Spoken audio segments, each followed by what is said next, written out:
خیر للذین، وہ تو زیادہ بہتر ہے ان لوگوں کے لیے جو ایمان لائے اور جو پرہیزگاری جنہوں نے اختیار کی۔ اور پھر کیا ہوا، اب اس کے بعد کے واقعات جو ہیں اس کو کٹ شارٹ کر کے آگے کی کہ وہ قحط جب پڑا اور سارا غلہ جو جمع کیا تھا یہ سارا ہو گیا۔ جب تفسیر میں تو اس کی تفصیل ہو سکتی ہے، یہاں مختصراً بتا رہی ہوں۔ تو پھر کیا ہوا کہ کیونکہ انہوں نے غلے کو اسٹور کر لیا تھا، اس لیے نہ صرف یہ کہ ان کی اپنی ضرورت کے لیے بھی کافی تھا، بلکہ دوسرے علاقے سے بھی لوگ آتے تھے یہاں ان کے پاس اور غلہ لے کر جاتے تھے۔ تو پھر ان لوگوں میں یوسف علیہ السلام کے بھائی بھی تھے جو کہ مصر آئے اور ان کے سامنے حاضر ہوئے۔ پھر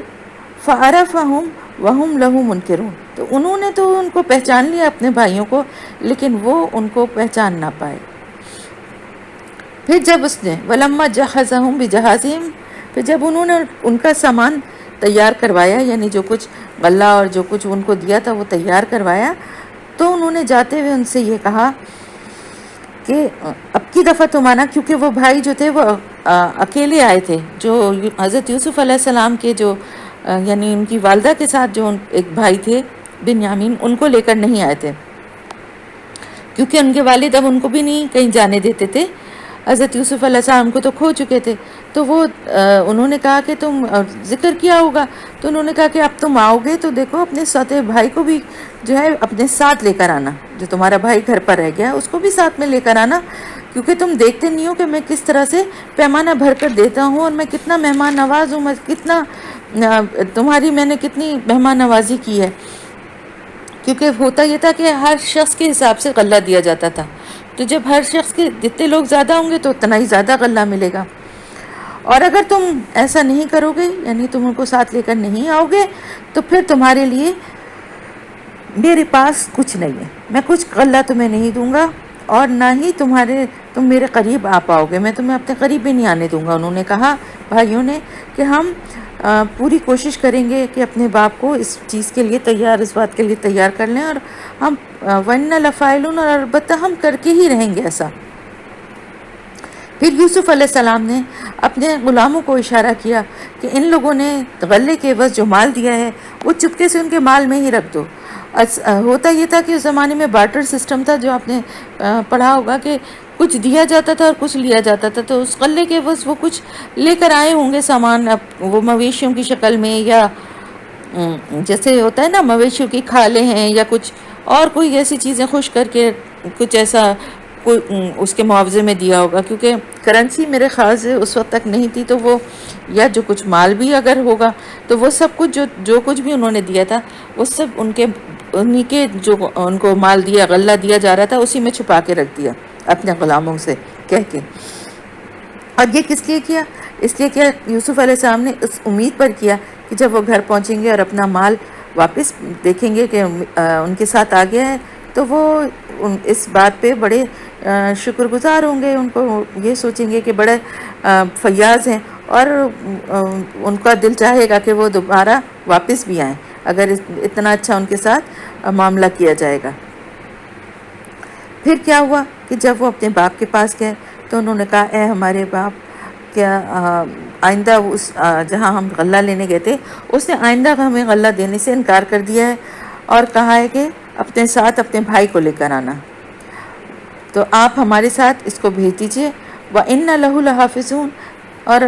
تاکہ ہم غلہ لے آئیں، اور بے شک ہم اس کی حفاظت کے ذمہ دار ہیں۔ بالکل وہی والی بات کہی جو یوسف علیہ السلام کو ساتھ لے جاتے ہوئے کہی تھی۔ باپ نے ان کے کہا کہ کیا میں اس معاملے میں تم پر ویسے ہی بھروسہ کروں جیسے اس سے پہلے اس کے بھائی کے معاملے میں کر چکا ہوں؟ یعنی میں تم پر ویسے ہی بھروسہ کروں؟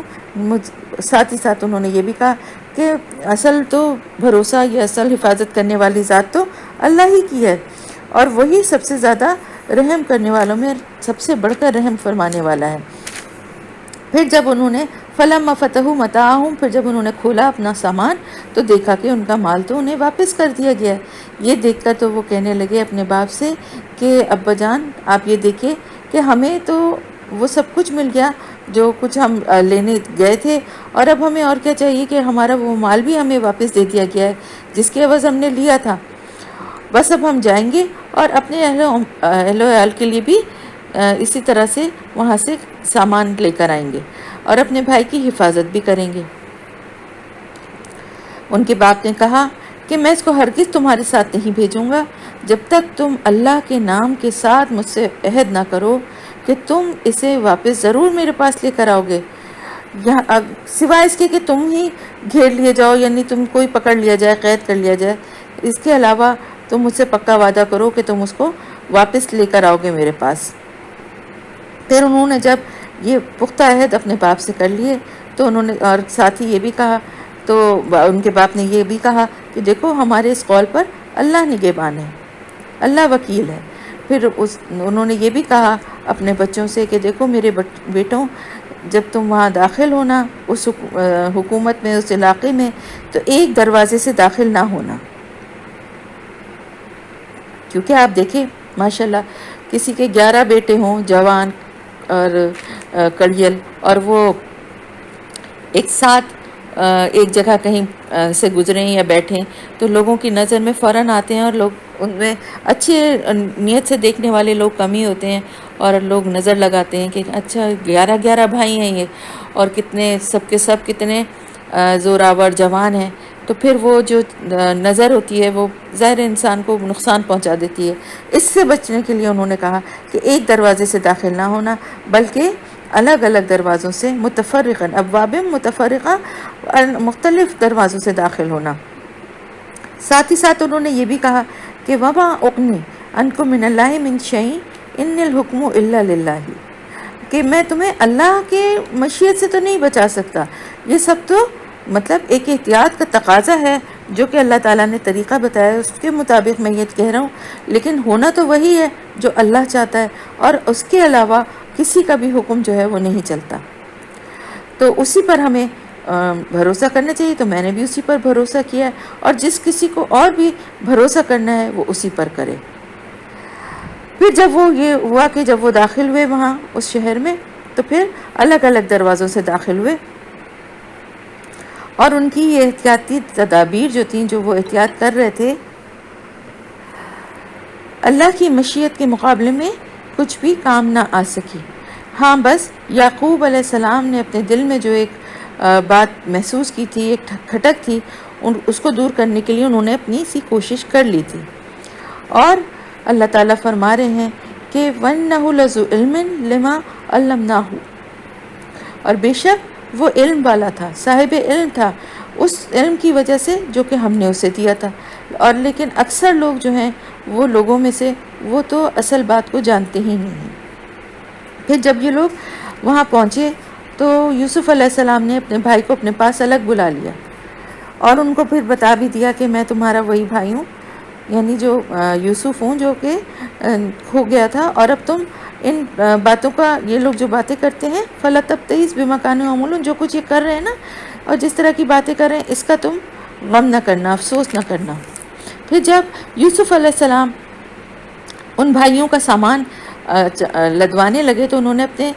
بھائی کے سامان میں اپنا ایک پیالہ رکھ دیا، اپنے بھائی کے سامان میں ہر ایک کا سامان الگ الگ جو ہے وہ لوڈ کروایا جا رہا تھا، چڑھوایا جا رہا تھا۔ پھر ایک پکارنے والے نے پکار کر کہا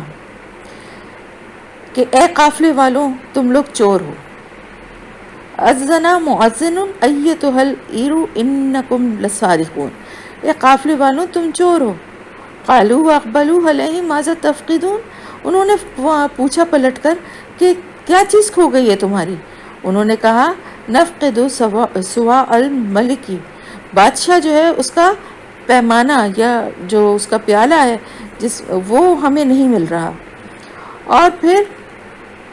انہوں نے کہا کہ جو شخص یہ لا کر دے دے گا اس کے لیے ایک اونٹ کے بوجھ کے برابر کا جو ہے وہ انعام اس کو دیا جائے گا، اس کا میں ذمہ لیتا ہوں۔ تو ان بھائیوں نے کہا کہ بھائی قالوا تاللہ، بے شک ہم تو قسم کھا رہے ہیں اللہ کی کہ ہم، اور تم لوگ جانتے بھی ہو کہ ہم تو اس ملک میں کوئی فساد کرنے کے لیے اس زمین پر نہیں آئے ہیں، اور نہ ہی ہم کوئی چور ہیں، چوریاں کرنے والے ہیں۔ تو انہوں نے کہا قالوا فما جزاؤہ ان کنتم کاذبین، تو انہوں نے کہا اچھا اگر تمہاری بات جھوٹ نکلی تو تمہاری پھر کیا سزا ہوگی، کیا سزا تمہیں ملنی چاہیے؟ انہوں نے کہا کہ اس کی سزا یہ ہوگی کہ جس کے سامان میں سے وہ چیز نکلے گی وہ اس کی سزا کے بدلے میں رکھ لیا جائے گا۔ اور اسی طرح ہمارے ہاں طریقہ ہے کذالک نجزی الظالمین، اسی طرح ہمارے یہاں سزا دی جاتی ہے ظالموں کو. یعنی ہمارے جو قوانین ہیں وہ اس طرح کے ہیں کہ اگر چور کے مال میں سے وہ نکلے گا تو پھر وہ چور اس آدمی کی ملکیت ہو جائے گا جس کا سامان تھا، اور اس کو وہ اپنے پاس رکھ لے گا. پھر کیا ہوا کہ یوسف علیہ السلام نے اپنے بھائی سے پہلے ان لوگوں کی سامان کی تلاشی لینا شروع کی، اب دوسرے بھائیوں کی. پھر آخر میں اپنے بھائی کے سامان سے گم شدہ چیز برآمد کر لی. ما کانا لیاخذ اخاہ فی دین الملک الا ان یشاء اللہ. اس طرح اللہ تعالیٰ فرما رہے ہیں کہ اللہ تعالیٰ نے کذالک کدنا لیوسف، اللہ تعالیٰ نے یوسف علیہ السلام کی مدد کی اپنی تدبیر سے. اور یہ اس کا کام نہ تھا کہ اپنے یعنی بادشاہ کے دین، یعنی وہاں کا جو بادشاہ تھا مصر کا، ان کے قانون میں چور کی یہ سزا نہیں تھی. اسی لیے انہوں نے ان سے پوچھا اپنے بھائیوں سے، تو ان کے حساب سے جو سزا یہ تھی، اس وجہ سے وہ اپنے بھائی کو چھوڑنے پہ مجبور ہو گئے. ورنہ اگر وہ وہاں کے ملک کے قانون کے حساب سے فیصلہ کرتے تو چور کی سزا کچھ اور تھی. تو اللہ تعالیٰ چاہتا ہے، یہاں پہ یہ بات بتا رہا ہے کہ اللہ پاک نے ان کو یہ تدبیر جو ہے اللہ نے ان کو سجھائی کہ انہوں نے اس طرح کی بات کہی. ورنہ کہ اگر وہ وہاں کے قانون کے مطابق فیصلہ کرتے تو اپنے بھائی کو کبھی بھی نہیں پکڑ سکتے تھے، نہیں روک سکتے تھے، اور سوائے اس کے کہ اللہ ہی ایسا چاہے. نرفع درجات من نشاء، اللہ تعالیٰ فرما رہا ہے ہم جس کے درجات چاہتے ہیں بلند کر دیتے ہیں. وفوق کل ذی علم علیم، اور ایک علم رکھنے والا ایسا ہے جو ہر صاحب علم سے اوپر ہے، فوق ہے، بالا ہے. اب ان بھائیوں نے کہا ان یسرق فقط سرق اخ لہ من قبل، انہوں نے کہا یہ چوری کر رہا ہے تو کوئی اتنی کوئی حیرت کی بھی بات نہیں ہے، اس سے پہلے اس کے بھائی نے بھی ایسا ہی کیا تھا، اس نے بھی ایسی ہی چوری کی تھی. انہوں نے جھوٹا الزام لگا دیا. یوسف علیہ السلام اپنے دل میں جو ہے یہ بات سن کے وہ ان کے دل میں اتنا کہہ کے رہ گئے کہ بہت ہی تم برے لوگ ہو کہ تم میرے اوپر اتنا برا الزام لگا رہے ہو. لیکن انہوں نے اپنا منہ نہ کھولا، کوئی بات نہیں کہی. اور تم واللہ عالم بما تصفون، اور جو کچھ تم مجھ پہ جھوٹا الزام لگا رہے ہو وہ اللہ تعالیٰ اس کو زیادہ بہتر جانتا ہے کہ کیا حقیقت ہے اس کی. پھر انہوں نے کہا یا ایھا العزیز، عزیز جو تھا وہاں کے یہ اصل میں ایک بہت بڑا منصب تھا. عزیز مصر بھی جو تھا نا وہ اس کا نام نہیں تھا، بلکہ عزیز جو ہے نا یعنی بادشاہ کے بہت قریبی جو وزیر سمجھ لیں یا بہت قریبی جو تھے وہ اس کا لقب تھا. تو انہوں نے کہا کہ اے عزیز، اس کا باپ جو ہے وہ ایک بوڑھا آدمی ہے، ابن شیخن کبیرہ، اس کا باپ جو ہے وہ بہت بوڑھا آدمی ہے، اس کی جگہ آپ ہم میں سے کسی کو رکھ لیجئے. فخذ احدنا مکانہ انا نراک من المحسنین، آپ اس کی جگہ ہم میں سے کسی کو رکھ لیجئے، ہم تو آپ کو بڑا ہی نیک انسان پاتے ہیں. یوسف علیہ السلام نے کہا معاذ اللہ، اللہ کی پناہ کہ میں کسی اور کو رکھ لوں، اس کو چھوڑ کے اس کے علاوہ میں کسی اور کو رکھ لوں جس کے پاس میں نے اپنا مال پایا. اگر ہم ایسا کریں گے تو ہم تو بہت ظالم ہوں گے. پھر وہ مایوس ہو گئے جب یوسف علیہ السلام سے، تو پھر اکیلے میں جا کے آپس میں مشورے کرنے لگے. ان میں سے جو سب سے بڑا تھا وہ کہنے لگے، وہی جنہوں نے حضرت یوسف علیہ السلام کو کی بھی قتل سے روکا تھا بھائیوں کا، انہوں نے کہا کہ تم نہیں جانتے کہ تمہارے والد تم سے اللہ کے نام پر کتنا ایک پختہ عہد لے چکے ہیں، اور اس سے پہلے تم جو کچھ یوسف کے معاملے میں کر چکے ہو وہ بھی تم کو معلوم ہے. تو انہوں نے کہا میں تو اب یہاں سے ہرگز نہیں جاؤں گا جب تک کہ میرے والد مجھے اس کی اجازت نہ دیں، یا پھر اللہ ہی میرے حق میں کوئی فیصلہ فرما دے، وہ سب سے بہتر فیصلہ کرنے والا ہے. تم جا کر اپنے والد سے کہو کہ ہمارے باپ آپ کے وہ بیٹے نے چوری کی ہے، ہم نے تو نہیں دیکھا اس کو. وما شہدنا الا بما علمنا وما كنا للغیب حافظین، ہم نے اس کو چوری کرتے ہوئے دیکھا تو نہیں ہے، لیکن ہمیں جو کچھ بتایا گیا ہے ہم وہی آپ کو بتا رہے ہیں، اور ہم غیب کو کی تو حفاظت کرنے والے نہیں ہیں نا، غیب کو تو ہم نہیں جانتے اس کی. تو آپ اس بستی کے لوگوں سے پوچھ لیجئے جہاں ہم گئے تھے، وسائل القریہ، یعنی سوال کر لیجئے وہاں رہنے والوں، اس بستی کے لوگوں سے جس جگہ ہم گئے تھے، اور یا پھر اس قافلے سے دریافت کر لیجئے جس کے ساتھ ہم آئے ہیں کہ ہم بالکل سچ بول رہے ہیں. باپ نے یہ ساری بات سن کر کہا کہ سولت لکم انفسکم امرن بل سولت لکم انفسکم امرن فصبر جمیل. اب باپ نے یہ ساری بات سن کے کہا کہ تمہارے نفس نے دراصل اب تمہارے لیے ایک اور بہت اتنی بڑی بات ہے اس کو بھی تمہارے لیے آسان بنا دیا. یعنی اتنا بڑا جو بات کہنا تمہارے لیے بڑی آسان ہو گئی کہ میرا بیٹا، میں تو بہت اچھی طرح واقف ہوں کہ وہ کتنا نیک سیرت ہے، اور وہ کبھی بھی ایک پیالے کی چوری کا وہ مرتکب ہو ہی نہیں سکتا. تو اس پہلے جس طرح تم ایک بھائی کو تم نے جان بوجھ کر گم کر دیا تھا اور اس کی قمیص پر جھوٹا خون لگا کر لے آئے تھے، اور تو یہ تمہارے لیے آسان ہو گیا تھا. اب دوسرے بھائی کو چور مار دینا اور اس کی خبر آ کے مجھے دینا، یہ بھی تمہارے پر بڑا آسان ہو گیا. حالانکہ یہ بہت بڑی بات ہے، کیسے یقین کر سکتے تھے تم؟ میں تو نہیں یقین کر سکتا. لیکن اب یہ جو کچھ ہو گیا اس پر بھی میں صبر جمیل، میں صبر کروں گا بہت اچھی طریقے سے، یعنی اللہ کے پر معاملہ چھوڑ کے بہت بخوبی کروں گا. پھر امید ہے کہ اللہ تعالیٰ ان سب کو مجھ سے ملا دے گا. ان یاتینی بھی جمیعا، اس سب کو مجھ سے ملا دے گا، میرے پاس لے آئے گا. اور انہ علیم حکیم، اور اس کے سب کام جو ہیں وہ علم اور حکمت پر ہوتے ہیں. پھر وہ ان کی طرف سے منہ پھیر کے بیٹھ گیا اور یاد کرنے لگا کہ ہائے یوسف، یا آصفہ اللہ یوسف، افسوس، ہائے افسوس یوسف پر. اور دل ہی دل میں جو ہے وہ گھٹے جا رہے تھے. اور وبیدت عیناہو، آنکھیں ان کی سفید ہو گئی، یعنی رو رو کے ان کی آنکھیں جو تھیں وہ سفید ہو گئی تھی، بینائی چلی گئی تھی ان کی آنکھوں کی. ان کے بیٹوں نے کہا کہ اسی بات سے تو ان کو چڑ تھی نا، انہوں نے کہا کہ آپ تو بس یوسف کو یاد کیے جاتے ہیں، اور یہاں تک اس نوبت آ گئی ہے کہ اس کے غم میں آپ اپنے آپ کو گھلا کے اپنے آپ کو اپنا نقصان کر لیں گے، یا یہاں تک کہ اپنے آپ کو ہلاک ہی کر ڈالیں گے. قال انما اشکو بثی وحزنی الی اللہ وعالم من اللہ ما لا تعلمون. انہوں نے جواب میں کہا، یہ بہت اچھی دعا ہے، اس کو یاد بھی کر لیجئے گا، کہ بے شک میں اپنی پریشانی اور اپنے غم کی فریاد اللہ کے سوا کسی سے نہیں کرتا، اور جیسا میں اپنے اللہ کو جانتا ہوں، جتنا میں اس کے بارے میں جانتا ہوں تم نہیں جانتے، اس لیے میں صرف اللہ سے ہی اپنے غم کی فریاد کر رہا ہوں. اے میرے بیٹوں، جا کر یوسف اور اس کے بھائی کا کوئی پتہ لگاؤ، اللہ کی رحمت سے مایوس نہ ہو جاؤ. اس کی رحمت سے تو صرف مایوس ہوتے ہیں کافر لوگ، کافر ہی اس کی رحمت سے، جو لوگ کفر کرتے ہیں وہی مایوس ہوتے ہیں. پھر جب یہ لوگ مصر میں یوسف علیہ السلام کے پاس دوبارہ پہنچے اور داخل ہوئے تو انہوں نے کہا کہ ان سے یا ایھا العزیزو، اے عزیز، اے سردار، ہم اور ہمارے گھر والے، ہمارے اہل و عیال جو ہیں وہ سخت مصیبت میں مبتلا ہیں، اور ہم کچھ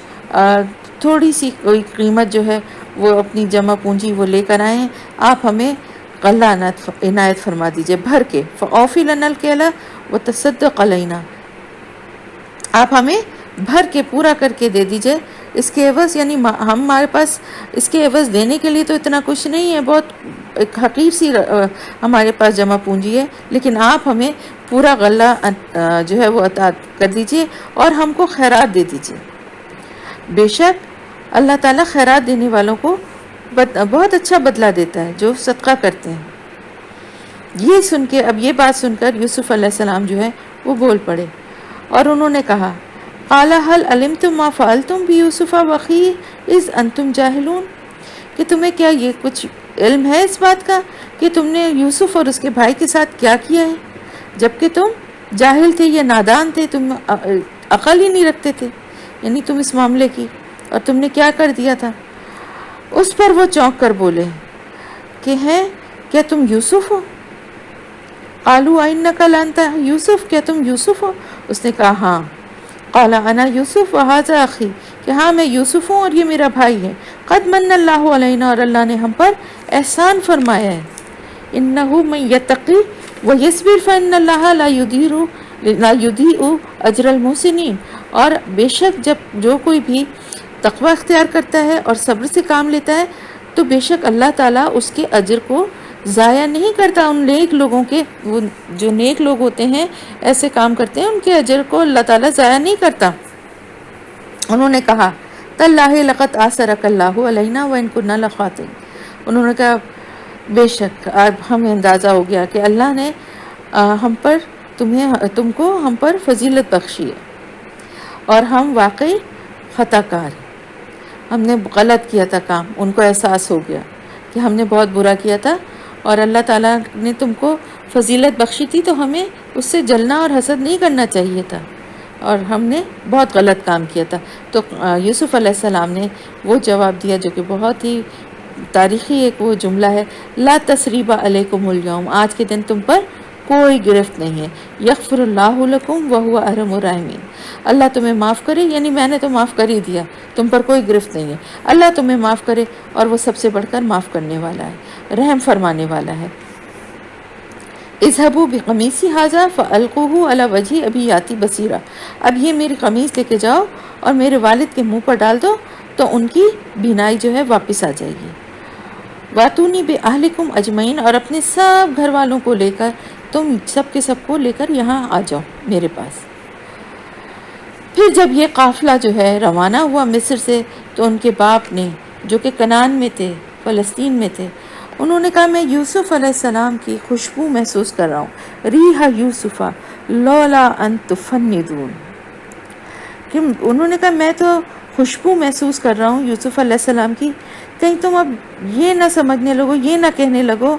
کہ میں جو ہے اپنی عقل سے جو ہے وہ پھر گیا ہوں یا میں سٹھیا گیا ہوں۔ قالوا تاللہ انک لفی ضلالک القدیم، ان کے گھر والوں نے کہا کہ آپ کو کیا کہیں، آپ تو اب پہلے سے ہی اس خبط میں مبتلا ہیں اور ابھی بھی اسی میں پڑے ہوئے ہیں، یعنی یہ تو ضلالک القدیم ہے، آپ کی پرانی، آپ کی دماغ کی خرابی ہے کہ آپ کو یوسف کے بارے میں آپ یہی سمجھتے ہیں۔ پھر جب کیا ہوا کہ وہ سب آ گئے خوشخبری لے کے، تو پھر انہوں نے یوسف کی قمیص جو ہے یعقوب کے منہ پر ڈال دی اور اس کی وجہ سے ان کی بینائی لوٹ آئی۔ تب انہوں نے کہا حضرت یعقوب علیہ السلام نے کہ میں تم سے نہ کہتا تھا، میں اللہ کی طرف سے وہ سب کچھ جانتا ہوں جو تم نہیں جانتے، یعنی مجھے اپنے اللہ سے پوری امید تھی، مجھے پتا تھا، میں جانتا تھا، مجھے یقین تھا کہ میرا اللہ جو ہے یوسف کی حفاظت فرمائے گا، جبکہ تم سمجھتے تھے کہ تم نے اپنے حساب اس کو کھو دیا ہے۔ تو ان سب نے یہ کہا انی عالم من اللہ ما لا تعلمون، بے شک میں جانتا تھا کہ اللہ تعالیٰ جو کچھ کرے گا اس کا میں علم رکھتا تھا۔ انہوں نے پھر اپنے باپ سے کہا کہ ہمارے لیے استغفار کریے، معافی مانگیے اپنے رب سے، واقعی ہم ہمارے گناہوں کی بخشش کے لیے دعا کریں، ہم خطا کار تھے، ہم نے جو ہے ہمارے گناہوں کی بخشش کے لیے دعا کریے، آپ اپنے باپ سے کہا۔ تو انہوں نے کہا کہ میں اپنے رب سے تمہارے لیے معافی ضرور بخشش کی درخواست کروں گا، وہ بڑا معاف کرنے والا اور رحم کرنے والا ہے۔ پھر یہ سب کے سب جو ہیں یوسف علیہ السلام کے پاس وہاں پہنچے تو یوسف علیہ السلام نے اپنے والد کو اپنے ساتھ بٹھا لیا اور اپنے سارے خاندان والوں سے کہا کہ اب شہر میں چل کر رہو، اللہ نے چاہا تو اب تم امن میں رہو گے۔ پھر جب شہر میں سب آ گئے وہاں تو پھر دربار کی یہ بات ہے کہ وہاں پر اس نے اپنے والدین کو اپنے تخت پر اپنے ساتھ بٹھایا، یعنی اپنے عرش پہ جو بادشاہ کا تخت تھا اس پر بٹھایا، اور وہ خروا لہ سجدا، اور باقی سب جو ہے اس کے آگے سجدے میں جھک گئے۔ یہ سجدہ تعظیمی تھا، یعنی ویسا سجدہ نہیں تھا جیسا کہ ہم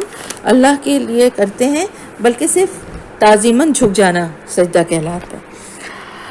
تو یوسف علیہ السلام نے پھر اپنے باپ سے کہا کہ اے میرے باپ، یہ ہے تعبیر اس خواب کی جو میں نے پہلے دیکھا تھا، اور میرے رب نے اس کو حقیقت بنا دیا، اور وقد احسن بی، اور اس کا احسان ہے مجھ پر کہ اس نے مجھے قید سے نکالا اور آپ لوگوں کو صحرا سے لا کے مجھ سے ملوا دیا۔ حالانکہ شیطان میرے اور میرے بھائیوں کے درمیان فساد ڈال چکا تھا. یعنی اس کے بعد کہ شیطان نے تو دل میں بھائیوں کے وہ ڈال دیا تھا نا، اور آپس میں ایک دوسرے کا دشمن بنا دیا تھا. تو اور وہ اِنَّ رَبِّی لَطِیفٌ لِمَا یَشَاءُ، بے شک سچی بات یہ ہے کہ میرا رب جو ہے وہ بہت ہی لطیف ہے، اور اپنی مشیت کو بڑے ہی باریک بینی سے جو ہے نا وہ پورا کرتا ہے. جو وہ چاہتا ہے نا اس کے بڑی باریک بینی سے اس کے راستے بناتا ہے، اور بے شک وہ علم اور حکمت والا ہے.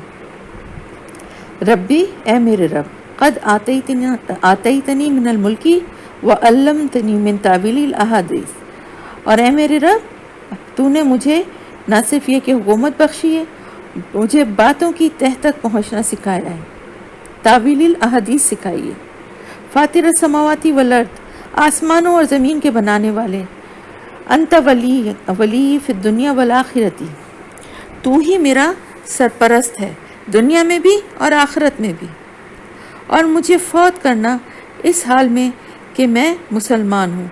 اور پھر میرا انجام کرنا، ملا دینا، میرا خاتمہ کرنا نیک اور صالح لوگوں کے ساتھ، انہی کے ساتھ مجھے ملا دینا. ذالک من انباء الغیب نوحیہ الیک، اللہ تعالیٰ فرما رہا ہے کہ یہ جو خبریں ہیں، جو قصے ہیں، جو باتیں ہیں غیب کی، ہم آپ پر وحی کر رہے ہیں، ورنہ آپ تو اس وقت موجود نہ تھے جب یوسف کے بھائیوں نے آپس میں مل کر ان کے خلاف سازش کی تھی، چال چلی تھی. اور آپ صلی اللہ علیہ وسلم کو اللہ تعالیٰ فرما رہے ہیں کہ تم کتنا ہی کیوں نہ چاہو، نہیں میں سے اکثر لوگ جو ہیں وہ نہیں ایمان لانے والے، چاہے تم کتنی ہی اس بات کے لیے خواہش رکھو، حرص رکھو، یہ نہیں لے کر آنے والے ایمان.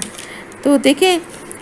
نصیحت کرنے سے بھی اللہ تعالیٰ فرما رہا ہے کہ ضروری نہیں ہے کہ ہر ایک جو ہے وہ ایمان لے ہی آئے. قرآن میں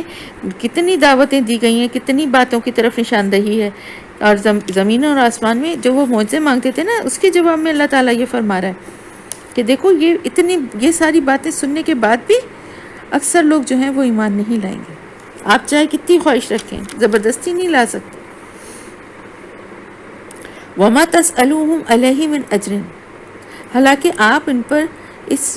یہ جو آپ اللہ کا پیغام ان تک پہنچا رہے ہیں، اس پر آپ ان سے کسی اجرت کا سوال تو نہیں کرتے، کچھ مانگتے تو نہیں ہے نا.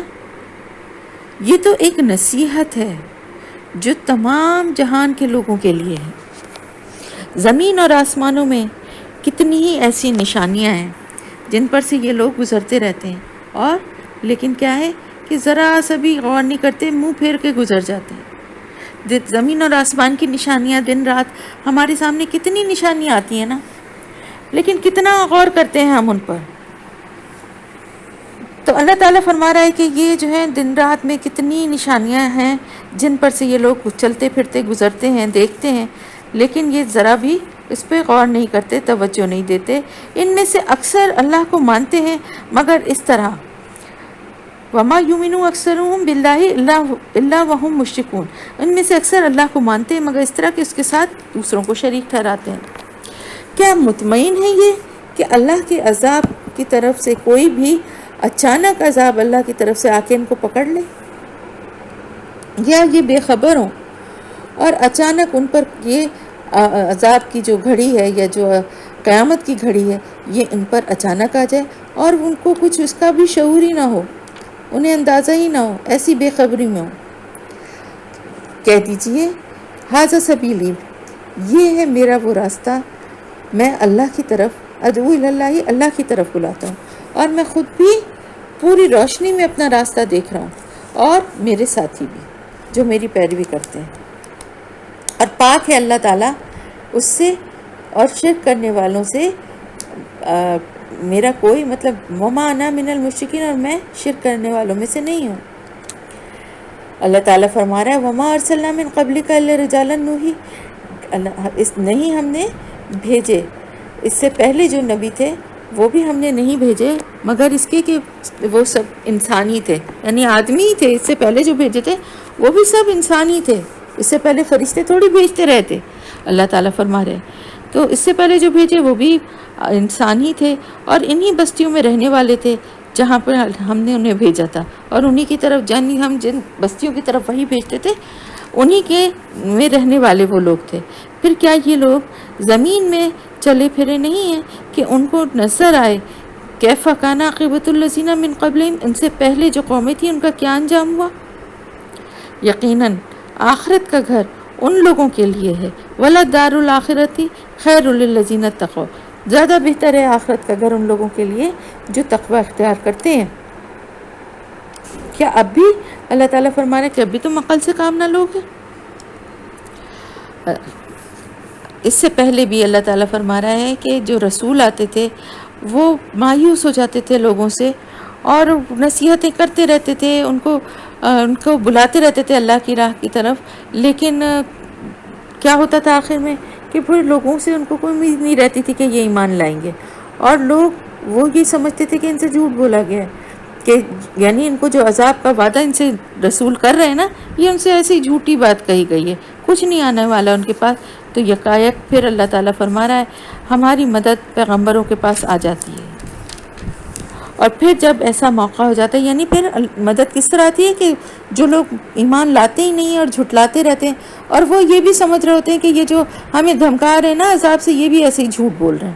تو پھر اللہ کی طرف سے عذاب آ جاتا ہے۔ اور اللہ تعالیٰ فرما رہا ہے کہ جب ایسا موقع آتا ہے تو اللہ کی سنت کیا ہے، اللہ کا طریقہ کیا ہے کہ جس کو وہ چاہتا ہے اسے بچا لیتا ہے، اور مجرموں پر سے تو ہمارا عذاب ٹالا ہی نہیں جا سکتا۔ وَلَا يُرَدُّ بَأْسُنَا عَنِ الْقَوْمِ الْمُجْرِمِينَ، مجرم لوگوں سے ہمارا عذاب جو ہے وہ پھیرا ہی نہیں جا سکتا، پلٹایا ہی نہیں جائے گا۔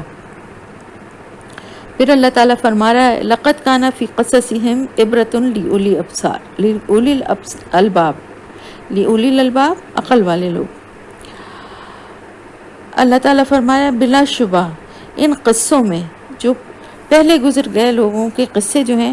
ان میں عبرت ہے، جو عقل سے کام لیتے ہیں، ہوش حواس رکھتے ہیں، ان کے لیے عبرت ہے۔ یہ کوئی قصے کہانیاں نہیں ہیں کہ صرف انجوائمنٹ کی چیز ہو، بلکہ ان میں عبرت ہے ان لوگوں کے لیے جو عقل سے کام لیتے ہیں۔ اور یہ جو کچھ قرآن میں بیان کیا جا رہا ہے یہ کوئی گڑھی ہوئی باتیں نہیں ہیں، بلکہ جو کتابیں اس سے پہلے آئی ہوئی ہیں یہ انہی کی تصدیق کرتی ہے، اور بلکہ ہر چیز کی اور زیادہ تفصیل اس میں موجود ہے، اور ایمان جو لوگ لے آتے ہیں ان کے لیے ہدایت اور رحمت ہے۔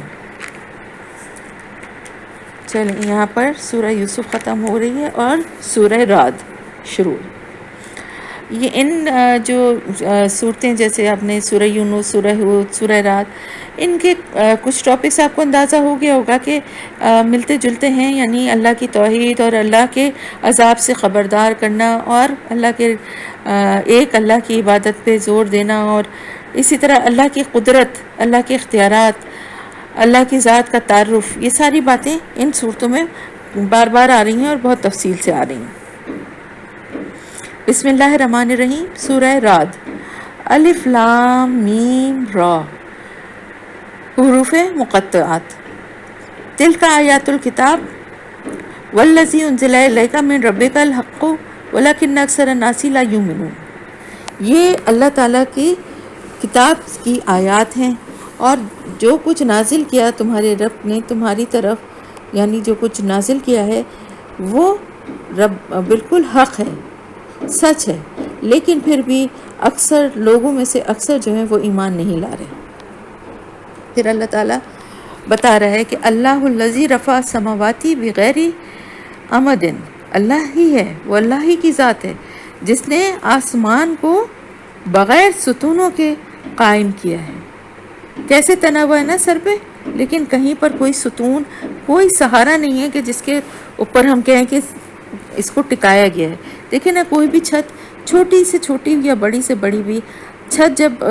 ڈل رہی ہوتی ہے تو اس سے پہلے بنیاد ڈالی جاتی ہے، اور ان بنیادوں اور دیواروں کے اوپر چھت ڈالی جاتی ہے۔ تو اللہ تعالیٰ فرما رہا ہے کہ یہ وہ ذات ہے اللہ کی جس نے کہ آسمان کو بغیر کسی ستونوں کے، بغیر کسی سہارے کے قائم کیا ہے، اور وہ جو تم کو نظر آتا ہے، یعنی تمہیں جو نظر آتے ہیں نا، ایسے کسی ستون یا ایسے کسی سہارے سے اس کو نہیں ٹکایا ہوا ہے۔ پھر اللہ تعالیٰ نے اللہ الذی رفع السماوات بغیر عمد ترونہا ثم استوی، پھر وہ استوا یا جلوہ افروز ہوا یا پھر ٹھہرا اپنے عرش پر، اور پھر اس نے سورج اور چاند کو مسخر کر کے ایک قانون کا پابند بنا دیا. کل یجری لاجل مسمی، اور ہر چیز جو ہے نا کل یجری وہ چل رہی ہے ایک مقررہ مدت تک، ایک مقررہ کیے ہوئے نظام کے تحت. اس کائنات کی ہر چیز جو ہے وہ اپنا کام کر رہی ہے. یدبر الامر، اور اللہ تعالیٰ ہی اس سارے کام کی تدبیر فرما رہے ہیں. اور اس کے ساتھ ساتھ یہ اپنی آیات جو ہیں وہ کھول کھول کر اللہ تعالیٰ بیان فرما رہے ہیں کہ شاید تمہیں اس بات کا یقین ہو جائے کہ تمہیں اپنے رب سے ملاقات کرنی ہے.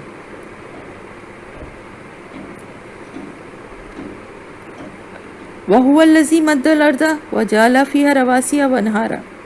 اور وہی ذات ہے جس نے مد کس کو کہتے ہیں؟ کھینچنے کو. جس نے پھیلا دی یہ زمین اور اس نے بنایا اس میں رواسیہ و انہارا، پہاڑ اور دریا. پہاڑ کس طرح سے زمین میں گاڑ دیے اور کس طرح سے دریا بہا دیے. پھر اس نے ہر طرح کے پھل کے جوڑے بنائے، جوڑے پیدا کیے. اور پھر کس طرح سے، یعنی غور و فکر کی یہ دعوت ہے کہ کس طرح سے وہ دن پر رات طاری کرتا ہے. بے شک ان ساری چیزوں میں بڑی نشانیاں ہیں ان لوگوں کے لیے جو غور و فکر سے کام رہتے ہیں. اور دیکھو اللہ تعالیٰ فرما رہا ہے وَفِي الْأَرْضِ، اور زمین میں قطع متجاورات وجنات من عناب. اور دیکھو زمین میں اللہ تعالیٰ فرما رہا ہے اس کو قطع، یعنی ٹکڑے ٹکڑے ہیں، اور ہر ٹکڑے کی ہر علاقے میں کی ایک الگ فصل اور الگ جو ہے پیداوار ہوتی ہے. اور پھر کیا ہوتا ہے کہ یہ سب ایک دوسرے سے متصل بھی ہیں، ملے ہوئے بھی ہیں. انگور کے باغ ہیں، کھیتیاں ہیں، کھجور کے درخت ہیں، جن میں سے کچھ جو ہے وہ اکہرے ہیں، یعنی وہ جناتی میں نعنابیوں و زروعیوں و نخیلیوں سنوانوں غیر سنوان، یعنی کچھ تو اکہرے ہیں اور کچھ دوہرے ہیں. یعنی پھل جو آتا ہے کسی میں ایک پھل آتا ہے اور کسی میں گچھے کی شکل میں بھی آتا ہے نا. ان سب چیزوں میں اللہ تعالیٰ کی وَنُفَضِّلُ بَعْضَهَا عَلَىٰ بَعْضٍ فِي الْأُكُلِ، اللہ تعالیٰ فرما رہا ہے کہ اس سب کو ایک ہی پانی جو ہے وہ سیراب کرتا ہے، لیکن مزے میں اللہ تعالیٰ کسی کو زیادہ بہتر بنا دیتے ہیں اور کسی کو کم. اور ان سب چیزوں میں بہت سی نشانیاں ہیں مگر ان لوگوں کے لیے جو عقل سے کام لیتے ہیں. وَإِن تَعْجَبْ فَعَجَبٌ قَوْلُهُمْ أَإِذَا كُنَّا تُرَابًا أَإِنَّا لَفِي خَلْقٍ جَدِيدٍ. اب اللہ تعالیٰ فرما رہا ہے کہ اگر تمہیں تعجب بھی کرنا ہے تو تعجب تو اس بات پہ ہے کہ یہ جو لوگ ہیں جو عقل اور شعور رکھنے والے قابل لوگ ہیں، ان کی یہ بات اس پہ زیادہ تعجب کرنا ہے کہ جب ہم مر کر مٹی ہو جائیں گے تو کیا ہم نئے سرے سے پیدا کیے جائیں گے. یہ وہ لوگ ہیں جنہوں نے اپنے رب سے کفر کیا، انہوں نے اپنے رب سے کفر کیا. اور یہ وہ لوگ ہیں جن کی گردنوں میں توق پڑے ہوئے، اغنانہم توق پڑے ہوئے، اور یہی لوگ جہنم کے ساتھ ہیں اور وہ ہمیشہ ہمیشہ اس میں پڑے رہیں گے. استغفر اللہ. تو اللہ تعالیٰ یہ فرما رہا ہے کہ یہ لوگ جو اس بات پہ تعجب کرتے ہیں نا کہ مرنے کے بعد تو سب مٹی ہو جائیں گے تو کیسے اللہ کے سامنے زندہ ہوں گے، ان سے کہا تمہاری تو اس بات پہ تعجب ہے جو تم کہہ رہے ہو کہ یہ کس طرح سے ایسا ہوگا، جبکہ تم دیکھ رہے ہو کہ اللہ تعالیٰ کس طرح بچوں کو دنیا میں بھیجتا ہے، یا پھر اور بھی بہت ساری اس کی نشانیاں ہیں. تو وہ اللہ تعالیٰ فرما رہا ہے کہ یہ وہ لوگ ہیں جنہوں نے اپنے رب سے کفر کیا ہے. وَيَسْتَعْجِلُونَكَ بِالسَّيِّئَةِ قبل الحسنتی وقد خلت من قبلهم المثلات. اور اللہ تعالیٰ فرما رہے ہیں یہ جو جلدی دکھا رہے ہیں نا، یہ یعنی وہ لوگ جو کیا کہتے ہیں کہ کس طرح سے ہوگا، مرنے کے بعد تو سب ختم ہو گیا اور اس کے بعد دوبارہ کیسے اللہ اٹھائے گا. تو اللہ تعالیٰ فرما رہا ہے قیامت کے دن جو ہے ان کے گلوں میں طوق پڑے ہوں گے اور یہ جہنم کے ساتھی ہوں گے اور ہمیشہ اس میں رہیں گے. پھر اللہ تعالیٰ فرما رہا ہے کہ یہ تو بڑی جلدی جو مچا رہے ہیں نا، بھلائی سے پہلے برائی کے لیے یہ جلدی مچا رہے ہیں. حالانکہ وقت خلت من قبلہم المثلات، اس سے پہلے ان کے سامنے مثالیں گزر چکی ہیں، اس سے پہلے لوگوں کی مثالیں گزر چکی ہیں اور وہ عبرت ناک مثالیں ہیں. اور بے شک تیرا رب تو بڑا مغفرت کرنے والا، معاف کرنے والا ہے لوگوں کے اوپر، اور لوگوں کے اوپر للناسی علی ظلمہم، اور جو کچھ بھی ہوتا ہے اللہ کی طرف سے وہ ان کے ظلم کی وجہ سے ہی ہوتا ہے. اللہ تعالیٰ تو ان کے ساتھ بڑی ہی چشم پوشی سے کام لیتا ہے، مغفرت کا معاملہ فرماتا ہے. اور لیکن یہ بھی حقیقت ہے کہ تیرا رب سخت سزا دینے والا ہے. بے شک تیرا رب لشدید العقاب، سخت عذاب دینے والا ہے. وَيَقُولُ الَّذِينَ، اور وہ لوگ جو کہتے ہیں کفروا، ان لوگوں سے جنہوں نے کفر کیا. وَيَقُولُ الَّذِينَ كَفَرُوا، وہ لوگ جنہوں نے کفر کیا وہ کیا کہتے ہیں، لولا انزل علیہ آیۃ من ربہ، اس شخص کے اوپر اللہ کی طرف سے کوئی نشانی کیوں نہیں آئی. تو اس کا جواب اللہ تعالیٰ دے رہے ہیں کہ بے شک آپ ان سے کہہ دیجئے کہ میں تو صرف تم کو خبردار کرنے والا ہوں، اور ہر قوم کے لیے اللہ پاک رہنمائی کے لیے کسی کو بھیجتا ہے. میں وہی ویسے ہی میرا بھی منصب ہے، میں اللہ کا بھیجا ہوا رسول ہوں، اور میرا تو کام صرف یہی ہے کہ میں تمہیں خبردار کروں. پھر مجھ سے یہ سوالات کیوں کرتے ہو؟ میں تھوڑی کسی کو اللہ کی طرف سے کسی کو نشانی بنا کے لا سکتا ہوں. پھر اللہ تعالیٰ جانتا ہے، اللہ یعلم، اللہ تعالیٰ جانتا ہے ما تحمل کل انثی، کہ کسی عورت کے پیٹ میں، حاملہ کے پیٹ میں کیا ہے جو اس نے اٹھایا ہوا ہے. جو کچھ اس میں بنتا ہے وہ اللہ پاک کو پتہ ہے، اور اس میں کوئی کمی یا بیشی ہوتی ہے اس سے بھی وہ باخبر رہتا ہے. وَكُلُّ شَيْءٍ عِندَهُ بِمِقْدَار، اور اس کے پاس ہر چیز کے لیے ایک مقدار ہے. ہر چیز حساب اور کتاب سے، کوئی چیز ایسے ہی الٹب نہیں ہے. عالم الغیبی و شہادتی، اور وہ جاننے والا ہے غیب اور ظاہر اور غیب کو. تم میں سے کوئی شخص خواہ زور سے بات کرے یا آہستہ آہستہ بات کرے، اس کے لیے سب برابر ہیں. یعنی یہ نہیں ہے کہ کوئی زور زور سے بول رہا ہے تو اللہ تعالیٰ سن لے گا اس کی دعا کو، اور کسی نے چپ کے اللہ کا خوف رکھتے ہوئے سجدے کی حالت میں دعا مانگی یا نماز کے بعد دعا مانگی تو ایسا نہیں ہے کہ اللہ پاک اس کی نہیں سنے گا. بلکہ بات ساری یہ ہے کہ ان کی جس طرح اللہ تعالیٰ سننے والا ہے، اسی طرح اللہ تو کافروں کی بھی سنتا ہے نا. پھر ایک اور بہت بڑی بات جو کہ اللہ کی طرف سے بتائی جا رہی ہے کہ ہر شخص کے آگے اور پیچھے اس کے مقرر کیے ہوئے نگران لگے ہوتے ہیں، یعنی حفاظت کے لیے. لَهُ مُعْقِبَاتٌ مِّن بَيْنِ يَدَيْهِ وَمِن خَلْفِهِ يَحْفَظُونَهُ مِنْ أَمْرِ اللَّهِ، اللہ کے حکم سے اللہ تعالیٰ نے ہر انسان کے لیے جو ہے نگہبان فرشتوں کو مقرر کیا ہوا ہے جو اس کے آگے اور پیچھے اس کی حفاظت کرتے رہتے ہیں. اور اللہ تعالیٰ فرما رہا ہے بے شک اللہ تعالیٰ نہیں ہے کہ وہ کسی قوم کے حال کو بدلے جب تک کہ وہ اپنی حرکتوں کو، اپنے کاموں کو، اپنی جو کفر کی جو باتیں ہیں ان کو یہ نہیں چھوڑیں گے تب تک ان سے یہ عذاب جو ہے وہ بھی نہیں ٹل سکتا. اور پھر جب اللہ تعالیٰ کسی قوم کی شامت لانے کا فیصلہ کر لے تو وہ کسی کے نالے میں نہیں مل سکتے.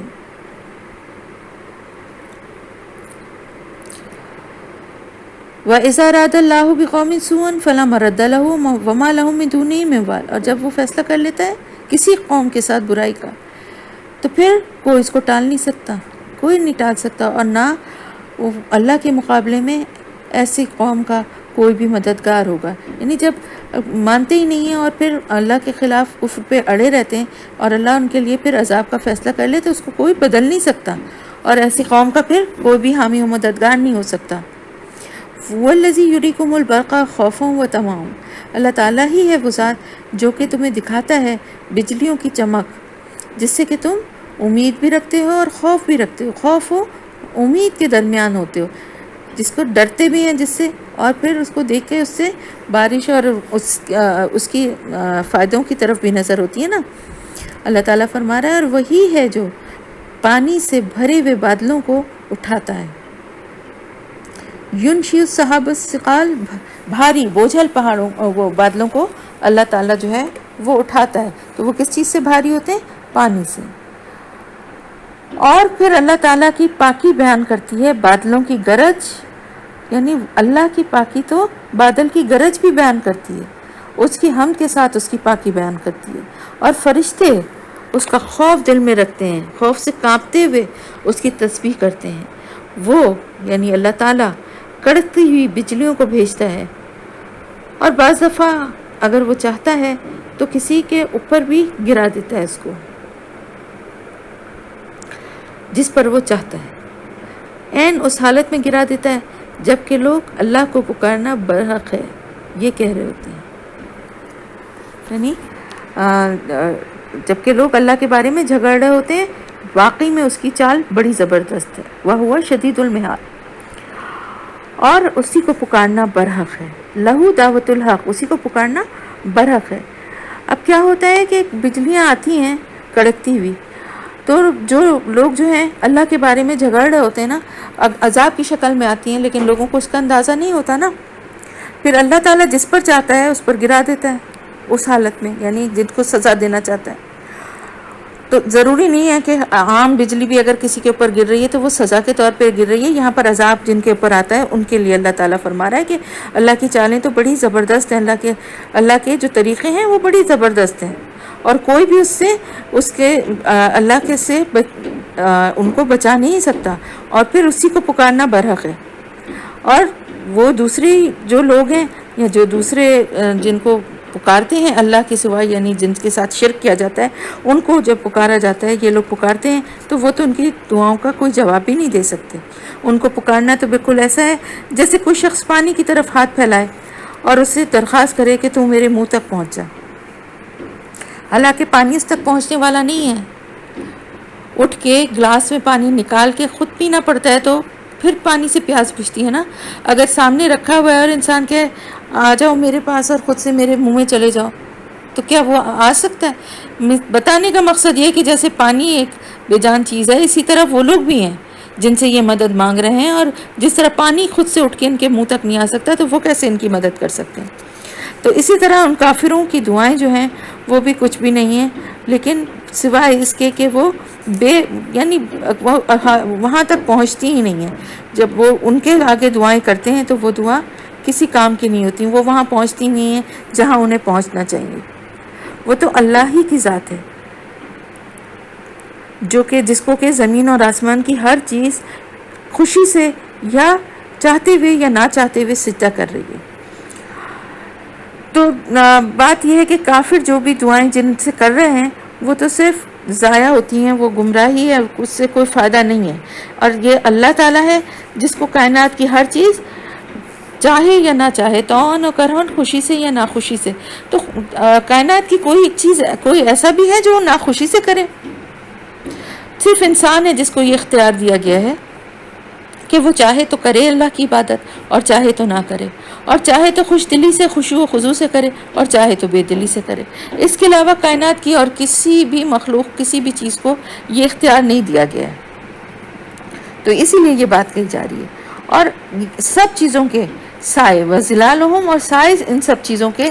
جو ہیں وہ صبح اور شام اللہ کے آگے جھکتے ہیں۔ آیات سجدہ ہے، سجدہ کر لیں۔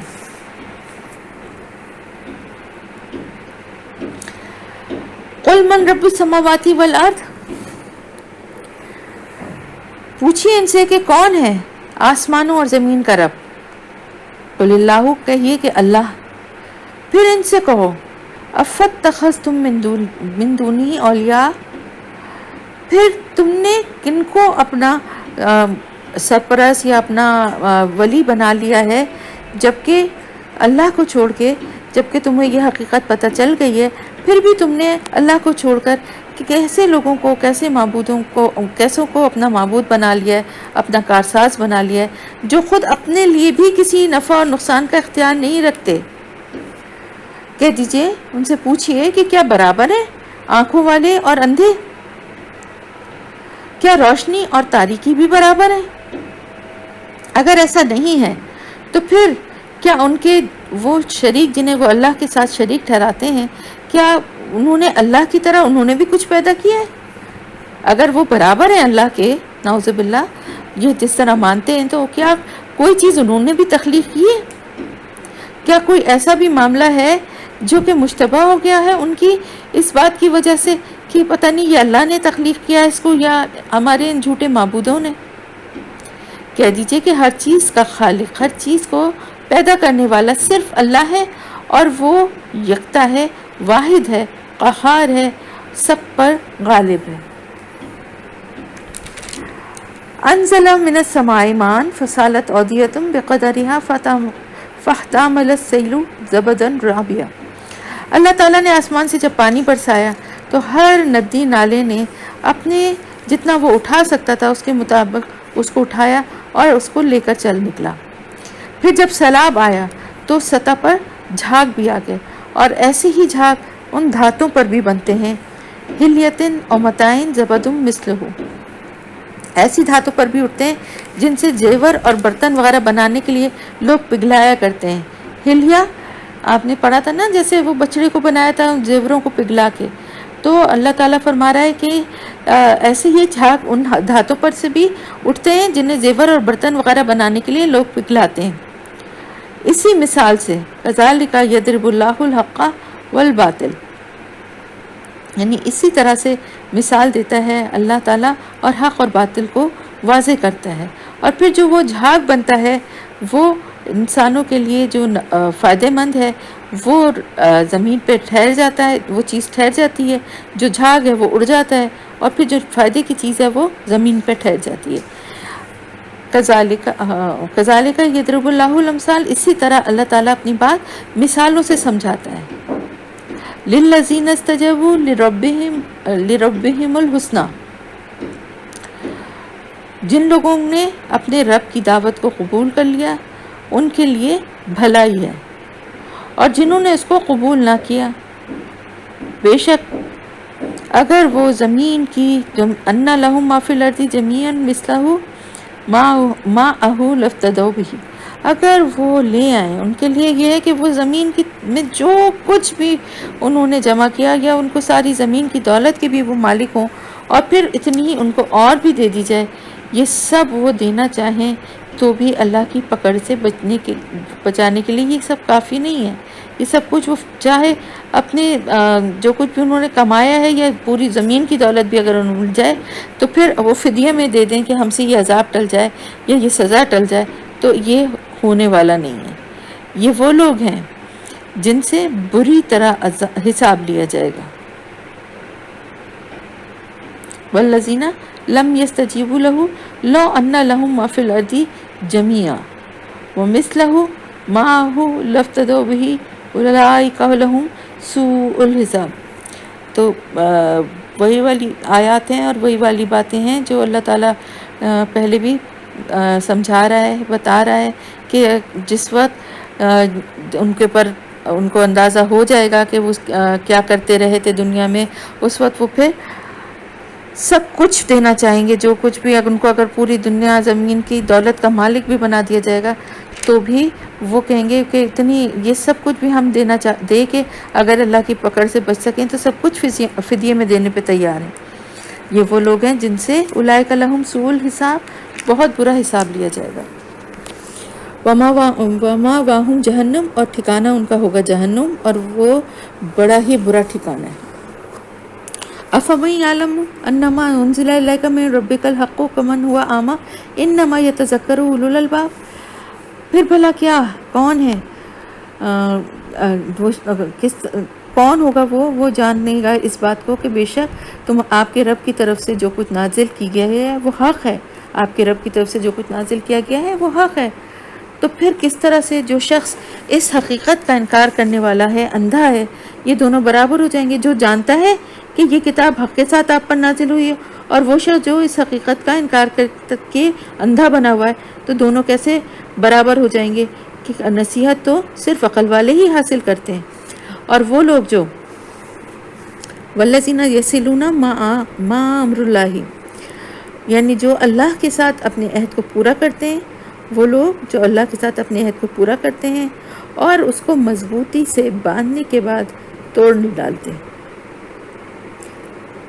ان کے خاص بات یہ ہوتی ہے کہ وہ اللہ نے جن سے تعلق رکھنے کا حکم دیا ہے وہ ان سے تعلق کو برقرار رکھتے ہیں، اپنے رب کا خوف دل میں رکھتے ہیں، اور اس بات کا خوف رکھتے ہیں کہ کہیں ان سے پوری طرح حساب نہ لے لیا جائے۔ ڈرتے ہیں اللہ کے سامنے حاضر ہونے سے، اللہ کے حساب لینے سے خوف دل میں رکھتے ہیں۔ والذین صبروا ابتغاء وجہ، اور وہ لوگ جنہوں نے صبر کیا، صابرین کا جو ہے نا بہت بڑا درجہ ہے۔ تو جو لوگ اللہ کے لیے، اللہ کی خوشی چاہنے کے لیے، اللہ کی رضا چاہنے کے لیے صبر سے کام لیتے ہیں، پھر ساتھ ہی ساتھ نماز قائم کرتے ہیں، اور پھر یدرؤون بالحسنۃ السیئۃ، اور پھر کیا کرتے ہیں؟ بھلائی سے برائیوں کو دور کرتے ہیں، یعنی نیک کام کر کے، اچھے کام کر کے برائیوں کو دور کرتے ہیں۔ تو اللہ تعالیٰ فرما رہا ہے ان کی خصوصیات کہ وہ یہ جو بھی نیکی کے کام ہے وہ اپنے رب کی رضا کے لیے کرتے ہیں، صبر سے کام رہتے ہیں، نماز کو قائم کرتے ہیں، اور اللہ تعالیٰ فرما رہا ہے ہمارے دیے ہوئے رزق میں سے خرچ کرتے ہیں، اور یہ خرچ دونوں طرح ہوتا ہے، اعلانیہ بھی اور چھپا کر بھی، اور پھر برائی کو بھلائی سے دور کرتے ہیں۔ آخرت کا گھر انہی لوگوں کے لیے ہے، یعنی وہاں پر کیا ہوگا؟ وہ آخرت کا گھر جو ہے وہ جس میں ہمیشگی کے باغات ہیں، وہاں انہیں داخل کر دیا جائے گا، اور وہ ہمیشگی کے باغات جو ہیں وہ خود بھی ان میں داخل ہوں گے، اور ان کے باپ دادا بھی، اور ان کی بیویاں اور ان کی اولاد ان کے استقبال کے لیے آئیں گے، الحمدللہ، اور ان سے کہیں گے کہ تم پر سلامتی ہے، تم نے دنیا میں جس طرح صبر سے کام لیا۔ یعنی دیکھیں، نہ صرف یہ کہ وہ، بلکہ ان کے ماں باپ، ان کی بیویاں، ان کی اولادیں، یعنی ان کے فیملی کے جو لوگ ہیں وہ بھی وہاں پر آ جائیں گے، اور وہ جو صالح لوگ ہوں گے ان کی اولاد میں سے، یعنی شرط وہی ہے، جائیں گے ضرور، لیکن وہ جو صالح ہوں گے وہ سب ان کے ساتھ وہاں جائیں گے، اور فرشتے ہر طرف سے ان کے استقبال کے لیے آ جائیں گے اور ان کے اوپر سلامتی بھیجیں گے، اور کہیں گے کہ تم نے دنیا میں جس طرح صبر سے کام لیا، اسی کی وجہ سے آج تمہیں یہ سب کچھ مل رہا ہے، اس کے تم حقدار ہوئے ہو، تو پھر کتنا ہی اچھا ہے وہ ٹھکانہ جو کہ آخرت کا گھر ہے۔ اور وہ لوگ جو اللہ کے عہد کو مضبوط باندھ لینے کے بعد توڑ دیتے ہیں، اور وہ تعلق توڑتے ہیں ان سے جن سے اللہ نے جوڑنے کا حکم دیا ہے، جن کے لیے اللہ کا حکم ہے کہ ان سے تعلق جوڑا جائے، ان کو توڑتے ہیں، اور وہ کاٹ دیتے ہیں ان سارے رابطوں کو جن کو جوڑنے کا اللہ نے حکم دیا، جو زمین میں فساد پھیلاتے ہیں، وہ لعنت کے مستحق ہیں۔ اولئک لہم اللعنہ، یہی لوگ ہیں جن پر لعنت ہے اللہ کی، اور انہی کے لیے ہے وَلَهُمْ سُوءُ الدَّارِ، بہت ہی برا ٹھکانہ آخرت میں، یعنی ان کے لیے بہت ہی برا ٹھکانہ ہے۔ اللہ یبسط الرزق لمن یشاء ویقدر، اور اللہ تعالیٰ جس کو چاہتا ہے رزق میں کشادگی بخشتا ہے، اور جس کو چاہتا ہے اس کو روک کے حساب کتاب سے دیتا ہے۔ یہ لوگ جو ہیں دنیا کی زندگی میں کھو گئے ہیں، اسی میں لگ گئے ہیں، خوش ہیں اس میں، حالانکہ وَمَا الْحَيَاةُ الدُّنْيَا فِي الْآخِرَةِ إِلَّا مَتَاعٌ، دنیا کی زندگی آخرت کے مقابلے میں ایک متاع قلیل کے سوا کچھ بھی نہیں ہے۔ وَيَقُولُ الَّذِينَ كَفَرُوا، اور کہتے ہیں وہ لوگ جنہوں نے جو کہ انکار کرنے والے تھے یا کفر کرنے والے تھے، کیوں نہیں نازل ہوئی اس پر کوئی نشانی اس کے رب کی طرف سے، یعنی حضرت صلی اللہ علیہ وسلم کے اوپر یہ اعتراض کیا کرتے تھے۔ کہہ دیجئے بے شک اللہ تعالیٰ جس کو چاہتا ہے گمراہ کر دیتا ہے، اور جس کو چاہتا ہے ہدایت کا راستہ دکھاتا ہے، اور وہ ہدایت کا راستہ اسی کو دکھاتا ہے جو اس کی طرف رجوع کرے۔ الذین آمنوا، وہ لوگ جو ایمان لائے، اللہ تعالیٰ نے ان کے دلوں کو تطمئن قلوبہم، ان کے دلوں کو مطمئن کر دیا اللہ کے ذکر سے. اور یاد رکھو کہ اللہ کے ذکر سے ہی دلوں کو اطمینان ملتا ہے. الذین آمنوا، بے شک وہ لوگ جو ایمان لائے، وعملوا الصالحات، اور انہوں نے نیک عمل کیے. پھر اللہ تعالیٰ کی طرف سے ان کے لیے کیا انعام ہے کہ جو اللہ کے اوپر ایمان، اللہ کے اوپر جو دعوت آئی تھی ایمان کی تھی اس کو قبول کیا، نیک عمل کرتے رہے، اور وہ خوش نصیب لوگ ہیں. اور ان کے لیے اللہ تعالیٰ کی طرف سے حسن و مآب، بہت اچھا ٹھکانہ ہے. تو اللہ تعالیٰ ایسے لوگوں کے اجر کو ضائع نہیں کرے گا جو بھی ایمان لانے کے بعد نیک کام کرتا ہے.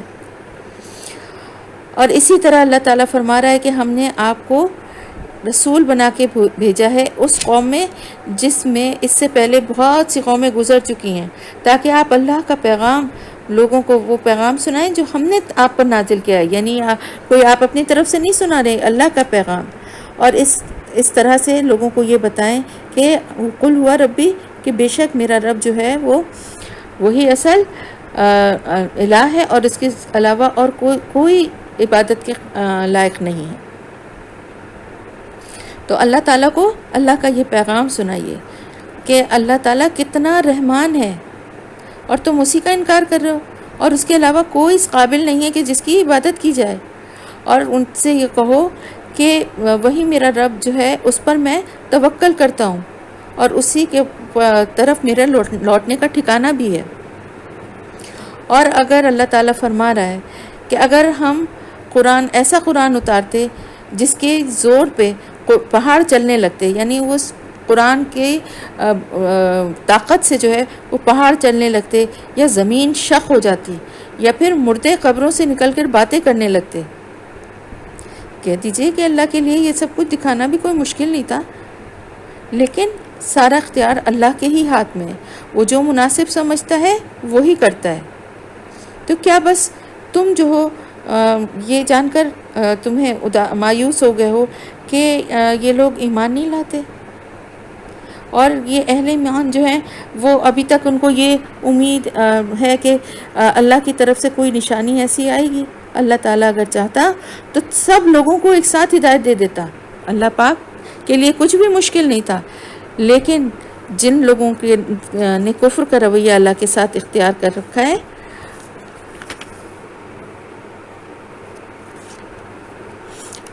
اللہ پاک تو یہ بات بار بار قرآن میں آ رہی ہے نا کہ اللہ تعالیٰ اگر چاہے تو سب کو ہدایت دے دے، سب کو سب ایمان لے آئیں. لیکن بات یہ ہے کہ پھر دنیا بنانے کا مقصد ختم ہو جاتا ہے. وہ جو کچھ دنیا میں کرتے رہتے ہیں نا، ان اعمال کی وجہ سے ان پر کوئی نہ کوئی آفت آتی رہتی ہے، یا ان کے گھروں پر کوئی ایسی اللہ کی طرف سے کوئی آفت یا کوئی مصیبت یا سزا ان کو مل جاتی ہے. بے شک اللہ تعالیٰ کا وعدہ جو ہے وہ اس کے خلاف اللہ نہیں کرتا اپنے وعدے کے، اور اس کا وعدہ پورا ہو کے رہتا ہے. اللہ کا وعدہ پورا ہو کے رہتا ہے. مختلف طرح سے ان کو سزائیں ملتی رہتی ہیں، وہ سمجھتے نہیں ہیں. اللہ تعالیٰ فرما رہا ہے کہ تم سے پہلے بھی بہت سے رسولوں کا مذاق اڑایا گیا. جو بھی رسول آتے تھے ان کا مذاق اڑایا جاتا تھا، ان کو جھٹلایا جاتا تھا. لیکن اللہ تعالیٰ فرما رہا ہے کہ میں نے ہمیشہ جن لوگوں نے کفر کیا ان کو املیتو، ان کو میں نے ایک ڈھیل دی، مہلت دی. لیکن پھر اس کے بعد کیا ہوا کہ جب وہ مدت ختم ہو جاتی تھی تو پھر میں نے ان کو پکڑ لیا، اور پھر دیکھو میری کیسا سخت عذاب، کیسی سخت ان کو سزا ملی. پھر کیا وہ جو ایک نفس کے جو کام وہ کرتا ہے اس پہ وہ نظر رکھتا ہے. وَجَعَلُوا لِلَّهِ شُرَكَاءَ، تو اس کے مقابلے میں یہ باتیں کی جا رہی ہیں، اور اس کے مقابلے میں لوگوں نے اس کے شریک بنائے. یعنی ایک وہ ذات ہے جو ایک انسان کے ایک عمل پہ جس کی نظر ہے، جو سب کچھ جانتا ہے، اور اس کے مقابلے میں ایسے شریک انہوں نے بنائے ہوئے ہیں، اور کہ جن کی حقیقت کچھ بھی نہیں ہے، جو کچھ بھی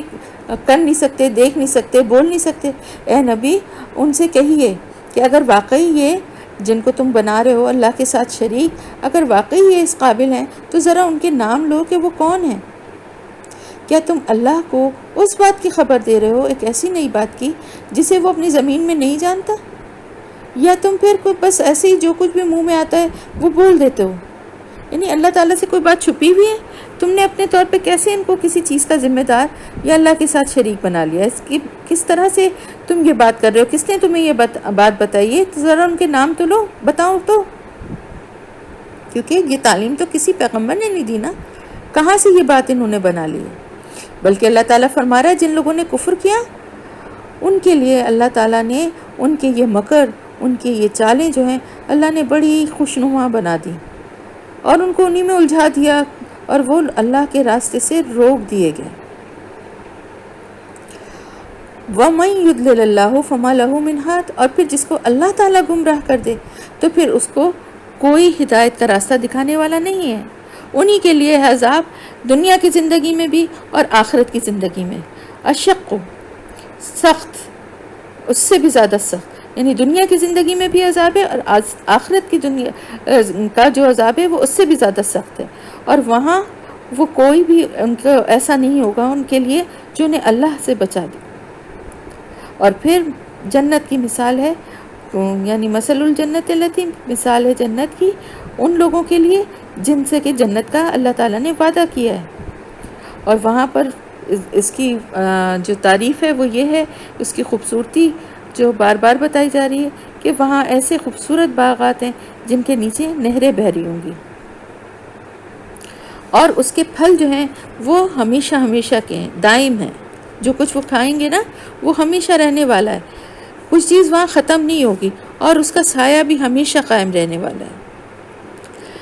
یہی انجام ہے ان لوگوں کا، یہی انجام ہوگا جو اللہ کے سے خوف رکھتے ہیں، اللہ سے ڈرتے ہیں، تقوی کے راستے پہ چلتے ہیں، متقی لوگ ہیں، اور جو اللہ کا انکار کرنے والے ہیں، جو اللہ کے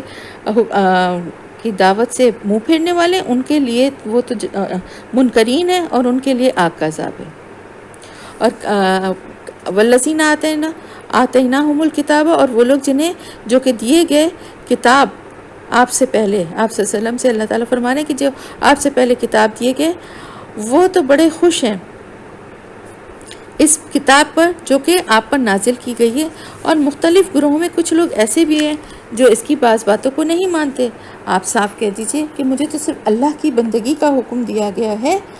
اور اس سے منع کیا گیا ہے کہ میں اس کے ساتھ کسی کو شریک ٹھہراؤں، تو اور کسی کو اس کے ساتھ شریک ٹھہراؤں، لہٰذا میں تو اسی بات کی دعوت دیتا ہوں اور اسی کی طرف میرا لوٹنا، میرے لوٹنے کا ٹھکانہ ہے، میرا رجوع کرنا ہے اللہ ہی کی طرف۔ وَكَذَلِكَ أَنزَلْنَاهُ حُكْمًا عَرَبِيًّا، اور اسی اللہ تعالیٰ فرمائے اسی طرح ہم نے اس کتاب کو، اس ہدایت کو جو ہے وہ نازل کیا عربی زبان میں، یعنی جو یہ احکامات ہیں ان کو ہم نے عربی زبان میں نازل کیا ہے۔ اب اگر تم نے اس علم کے آنے کے باوجود اس کی پیروی نہیں کی، وَلَئِنِ اتَّبَعْتَ أَهْوَاءَهُمْ، اور البتہ تم نے پیروی کی کس کی؟ ان لوگوں کی خواہشات کی پیروی کی، جو تو اللہ کے مقابلے میں تمہارا کوئی حامی اور مددگار نہیں ہوگا اور نہ کوئی اس کی پکڑ سے تم کو بچا سکے گا۔ یعنی اب علم آنے کے بعد تمہیں کس کی پیروی کرنا ہے؟ اللہ اور اس کے رسول کے احکامات کی۔ اگر تم نے لوگوں کی خواہشات کی پیروی کی تو اللہ کے مقابلے میں کوئی تمہارا حامی و مددگار نہیں ہوگا، نہ کوئی اس کی پکڑ سے تمہیں بچا سکے گا۔ اور البتہ بلا شبہ ہم نے بہت سے رسول بھیجے آپ سے پہلے، اور ان کو بھی ہم نے ایسے ہی بنایا تھا کہ ان کی بیویاں بھی تھیں اور ان کے بچے بھی تھے، بیوی بچوں والا ہی بنایا تھا، ایک نارمل انسان جیسا کہ باقی تھے، اور نہیں تھی کسی بھی رسول کی یہ طاقت کہ وہ اللہ کے حکم کے بغیر، اللہ کی اجازت کے بغیر، اللہ کے اذن کے بغیر کوئی ایک بھی نشانی خود سے دکھا دے۔ جو اس کو، جس رسول کو، جس پیغمبر کو بھی کوئی بھی کتاب کی شکل میں یا ویسے معجزے کی شکل میں کوئی بھی نشانی دی گئی تھی تو وہ صرف اللہ کے حکم سے ہی وہ دکھا سکتا تھا، اس کے علاوہ اس کے پاس کوئی، اپنے پاس سے کوئی طاقت نہیں تھی کہ وہ کچھ بنا کر لیا تھا۔ ہر دور کے لیے اللہ تعالیٰ نے ایک کتاب بنائی، بھیجی، اللہ کی کتاب آتی رہی نا مختلف ادوار میں، یمحو اللہ ما یشاء ویثبت، اور وہ جو کچھ اللہ تعالیٰ چاہتا ہے اس میں سے مٹا دیتا ہے اور جس چیز کو چاہتا ہے قائم رکھتا ہے۔ وَعِندَهُ ام الکتاب، اور ام الکتاب اسی کے پاس ہے، یعنی مین جو کتاب ہے وہ لوح محفوظ میں ہے، اور اللہ پاک نے جو پچھلی کتابیں بھی نازل فرمائی تھیں وہ بھی اللہ کی ہی کتابیں ہیں، اور یہ اللہ یعنی کوئی اپنی مرضی سے اس میں رد و بدل کرنے کی قدرت نہیں رکھتا، بلکہ اللہ تعالیٰ ہی جو کچھ اس میں سے چاہتا ہے وہ مٹا دیتا ہے، اور جس چیز کو چاہتا ہے قائم رکھتا ہے۔ یعنی کچھ احکامات کو اگر وہ بدلنا چاہتا ہے یا کینسل کرنا چاہتا ہے تو یہ اختیار صرف اسی کے پاس ہے، مین کتاب اسی کے پاس ہے، باقی تو وہ اس کی طرف سے بھیجی گئی یہ کتابیں اسی کتاب میں سے ہیں۔ اور اے نبی وَإِمَّا نُرِيَنَّكَ بَعْضَ الَّذِي نَعِدُهُمْ، اور اے نبی جس برے انجام کی دھمکی ہم ان لوگ یعنی جس برے انجام کا وعدہ ان لوگوں سے کیا جا رہا ہے، اس ضروری نہیں ہے کہ وہ آپ کی زندگی میں بھی ہو، اس کا کوئی حصہ خواہ ہم آپ کے جیتے جی دکھا دیں یا اس کو پیش آنے سے پہلے آپ کو ہم فوت کر لیں، تو آپ کا کام تو صرف یعنی یہ ضروری نہیں ہے کہ ان کے اوپر وہ انجام آپ کی زندگی میں بھی آ جائے، ان کے اوپر وہ سزا ان کو مل جائے جس کی ہم اللہ تعالیٰ ان کو دھمکی دے رہے ہیں یا ان سے وعدہ کر رہے ہیں، تو یہ سب کچھ آپ کے فوت ہونے کے بعد بھی ہو سکتا ہے۔ کیونکہ آپ کا کام کیا ہے، آپ کو اللہ تعالیٰ نے کیا کام دے کے بھیجا ہے؟ صرف اور صرف یہ دے کے بھیجا ہے کہ آپ اللہ کا پیغام لوگوں تک پہنچا دیجیے۔ حساب لینے کا کام اللہ تعالیٰ فرما رہا ہے وَعَلَيْنَا الْحِسَابُ، اور ہمارا کام ہے حساب لینا، یعنی حساب لینا ہمارا کام ہے اور اللہ کے پیغام کو پہنچا دینا آپ کا کام ہے۔ تو آپ صرف اپنا کام کیجیے اور اس بات کی فکر نہ کریے کہ ان کے اوپر جو ہمارا وعدہ ہے وہ ان پہ کب آئے گا۔ کیا یہ لوگ نہیں دیکھتے کہ ہم زمین پر چلے آ رہے ہیں اور اس کا دائرہ ہر طرف سے تنگ کرتے آتے ہیں؟ اللہ حکومت کر رہا ہے اور کوئی اس کے فیصلوں پر نظر ثانی کرنے والا نہیں ہے، اور اسے کچھ دیر نہیں لگتی حساب لینے میں، بہت جلدی وہ حساب لے لیتا ہے۔ وَقَدْ مَكَرَ الَّذِينَ مِن قَبْلِهِمْ، اور بلا شبہ مکر الذین من قبلہم، اس سے پہلے بھی جن لوگوں نے چالیں چلی، اس سے پہلے بھی لوگ ایسے تھے نا، گزر چکے ہیں لوگ جنہوں نے بڑی بڑی چالیں چلی، لیکن فَلِلَّهِ مَكْرُ جَمِيعًا، مگر اللہ ہی کی تدبیر جو ہے وہ ساری کی ساری جو ہے اللہ ہی کی تدبیر ہے، جو اللہ کرتا ہے وہی اصل میں ہو کے رہتا ہے، اور وہ جانتا ہے ما تکسب کل نفس، کہ کسی نفس نے کیا کمائی کی ہے، اور قریب ہے کہ کافر جو ہیں وہ دیکھ لیں گے کہ کس کا انجام اچھا ہوتا ہے۔ اور وہ لوگ یہ کہتے ہیں، یقول الذین کفروا، وہ لوگ جنہوں نے کفر کیا وہ یہ کہتے ہیں کہ آپ اللہ کی طرف سے بھیجے ہوئے نہیں ہیں، یعنی آپ اللہ کے رسول نہیں ہیں۔ کہہ دیجئے کافی ہے میرے لیے اللہ میرا گواہ، میرے اور تمہارے درمیان، بینی و بینکم، یعنی آپ صلی اللہ علیہ وسلم ان سے کہہ دیجئے کہ کافی ہے میرا اللہ گواہ، بطور گواہ تمہارے اور میرے درمیان اللہ کی گواہی یعنی کافی ہے۔ اور ومن عنده علم الکتاب، اور پھر گواہی اس کی جس کو اللہ نے آسمان کتاب کا علم دیا ہے۔ یہاں پر سورہ رات ختم ہو کے سورہ ابراہیم شروع ہوئی۔ بسم اللہ الرحمن الرحیم، الف لام را، حروف مقطعات، کتاب انزلناہ الیک لتخرج الناس من الظلمات الی النور، یہ کتاب ہے جو کہ اللہ تعالیٰ فرما رہے ہیں جس کو ہم نے آپ کی طرف نازل کیا ہے، اور اس لیے نازل کیا ہے تاکہ آپ لوگوں کو نکال سکیں تاریکی سے نور کی طرف، روشنی کی طرف، بِإِذْنِ رَبِّهِمْ، اپنے رب کے حکم کے ساتھ، اِلیٰ صراط العزیز الحمید، آپ کا رب جو کہ بہت زبردست ہے اور قابل تعریف ہے، اصل تعریف کے لائق جس کی جو ذات ہے نا وہ ہمارے رب کی ذات ہے۔ تو اللہ تعالیٰ فرما رہا ہے کہ یہ کتاب جو ہے اس لیے آپ کی طرف بھیجی گئی ہے تاکہ لوگوں کو تاریکیوں سے نکال کر اللہ پاک روشنی میں لانا چاہتا ہے، نور میں لانا چاہتا ہے۔ اللہ تعالیٰ گمراہی کے راستے سے دین کے طرف، روشنی کی طرف لوگوں کو لانا چاہتا ہے، گناہ کے کاموں سے نیکی کے کاموں کی طرف لانا چاہتا ہے۔ اس لیے یہ کتاب ہے جس میں نصیحتیں کی گئی ہیں، اور اللہ تعالیٰ کو تو کوئی ضرورت نہیں ہے، یہ بھی اللہ کی رحمت ہی ہے نا، ورنہ وہ تو زبردست ہے اور بہت زیادہ قابل تعریف ہے، اور آسمانوں اور زمین میں جو کچھ بھی موجود ہے اس سب کا مالک ہے۔ وَوَيْلٌ لِلْكَافِرِينَ مِنْ عَذَابٍ شَدِيدٍ، اور ہلاکت ہے ان کافروں کے لیے جو کہ سخت سخت جن کا کو عذاب ملے گا، ان کے اوپر ہلاکت ہے،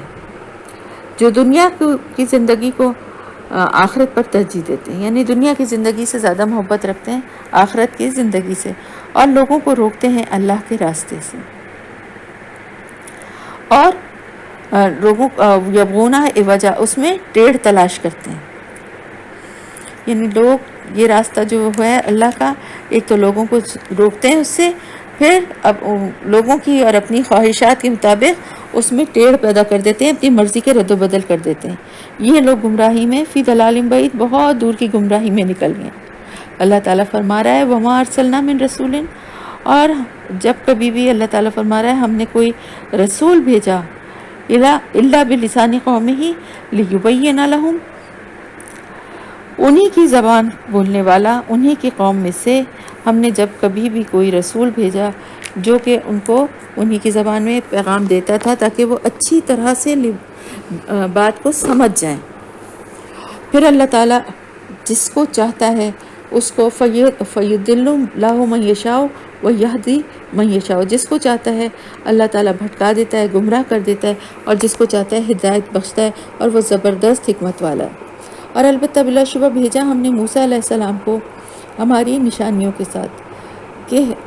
اخرج قومک من الظلمات الی النور، کہ اپنی قوم کو جو ہے وہ تاریکیوں سے نکال کے نور کی طرف لے آئیں۔ حضرت موسیٰ علیہ السلام کو بھی یہی حکم دیا گیا تھا اللہ کی طرف سے۔ وَذَكِّرْهُمْ بِأَيَّامِ اللَّهِ إِنَّ فِي ذَلِكَ لَآيَاتٍ لِكُلِّ صَبَّارٍ شَكُورٍ۔ وَذَكِّرْهُمْ بِأَيَّامِ اللَّهِ، اور اللہ تعالیٰ فرما رہا ہے کہ یہ واقعات، یہ جو پچھلی قوموں کی جو باتیں ہیں ان کا جو ذکر ہے اس دن کی اس کو لوگوں تک بتائیں، ان لوگوں تک پہنچائیں، اور ان کو یاد دلائیں کہ ان کے اوپر کیا کیا اللہ کی طرف سے انعامات کیے گئے تھے۔ اور یہ سب کچھ کس کے لیے ہے؟ اس سب کا احساس کون کرے گا؟ وہ جس کو کہ اللہ نے صبر والا اور شکر ادا کرنے والا بنایا ہے۔ تو ان لوگوں کو اللہ تعالیٰ فرما رہے ہیں کہ اس لیے موسیٰ علیہ السلام کو بھیجا تھا اپنی قوم میں کہ ان کو گمراہی کی تاریکی سے نکال کر ایمان کی روشنی کی طرف لے آئیں، اور پھر ان کو یاد دلائیں کہ اللہ تعالیٰ نے پچھلے واقعات جو تھے کہ ان میں کتنی بڑی بڑی ان کے لیے نشانیاں ہیں، اس سے وہ جو صبر اور شکر کرنے والے ہیں وہ ان سے نصیحت حاصل کریں گے۔ پھر یاد دلا رہا اللہ پاک کہ جب موسیٰ علیہ السلام نے، یاد کرو کہ جب موسیٰ علیہ السلام نے اپنی قوم سے کہا کہ اللہ کے اس احسان کو یاد رکھو جو اس نے تم پر کیا، اور سب سے بڑا احسان یہ تھا کہ اس نے فرعون سے نجات دلائی، اور جو کہ سخت تکلیف دہ عذاب ان کو دے رہا تھا، اور ان کے لڑکوں کو قتل کر ڈالتے تھے اور تمہاری لڑکیوں کو زندہ بچا لیتے تھے۔ اس میں تمہارے رب کی طرف سے بڑی آزمائش تھی، بے شک۔ دیکھیں کتنی بڑی آزمائش تھی نا یہ، ایک تو اپنی اولادوں کو اپنے ہاتھوں سے کھو دینا، اور پھر یہ کہ لڑکوں کو قتل کرنا، صرف کھونا نہیں بلکہ آنکھوں کے سامنے۔ اور یاد رکھو تمہارے رب نے خبردار کر دیا تھا کہ اگر تم شکر گزار بنو گے تو میں تمہیں اور زیادہ دوں گا، اور اگر کفران نعمت کرو گے تو میری سزا بہت سخت ہوگی۔ اور موسیٰ علیہ السلام نے کہا اپنی قوم سے کہ اگر تم کفر کرو اور زمین سے کہ سارے رہنے والے لوگ وہ بھی کفر کریں تو اللہ تعالیٰ بے نیاز ہے اور اپنی ذات میں محدود ہے، یعنی قابل تعریف ہے۔ اللہ تعالیٰ فرما رہا ہے کہ شکر گزاری جو ہے نا وہ بہت بڑی نعمت ہے اللہ کی۔ پھر اللہ تعالیٰ فرما رہا ہے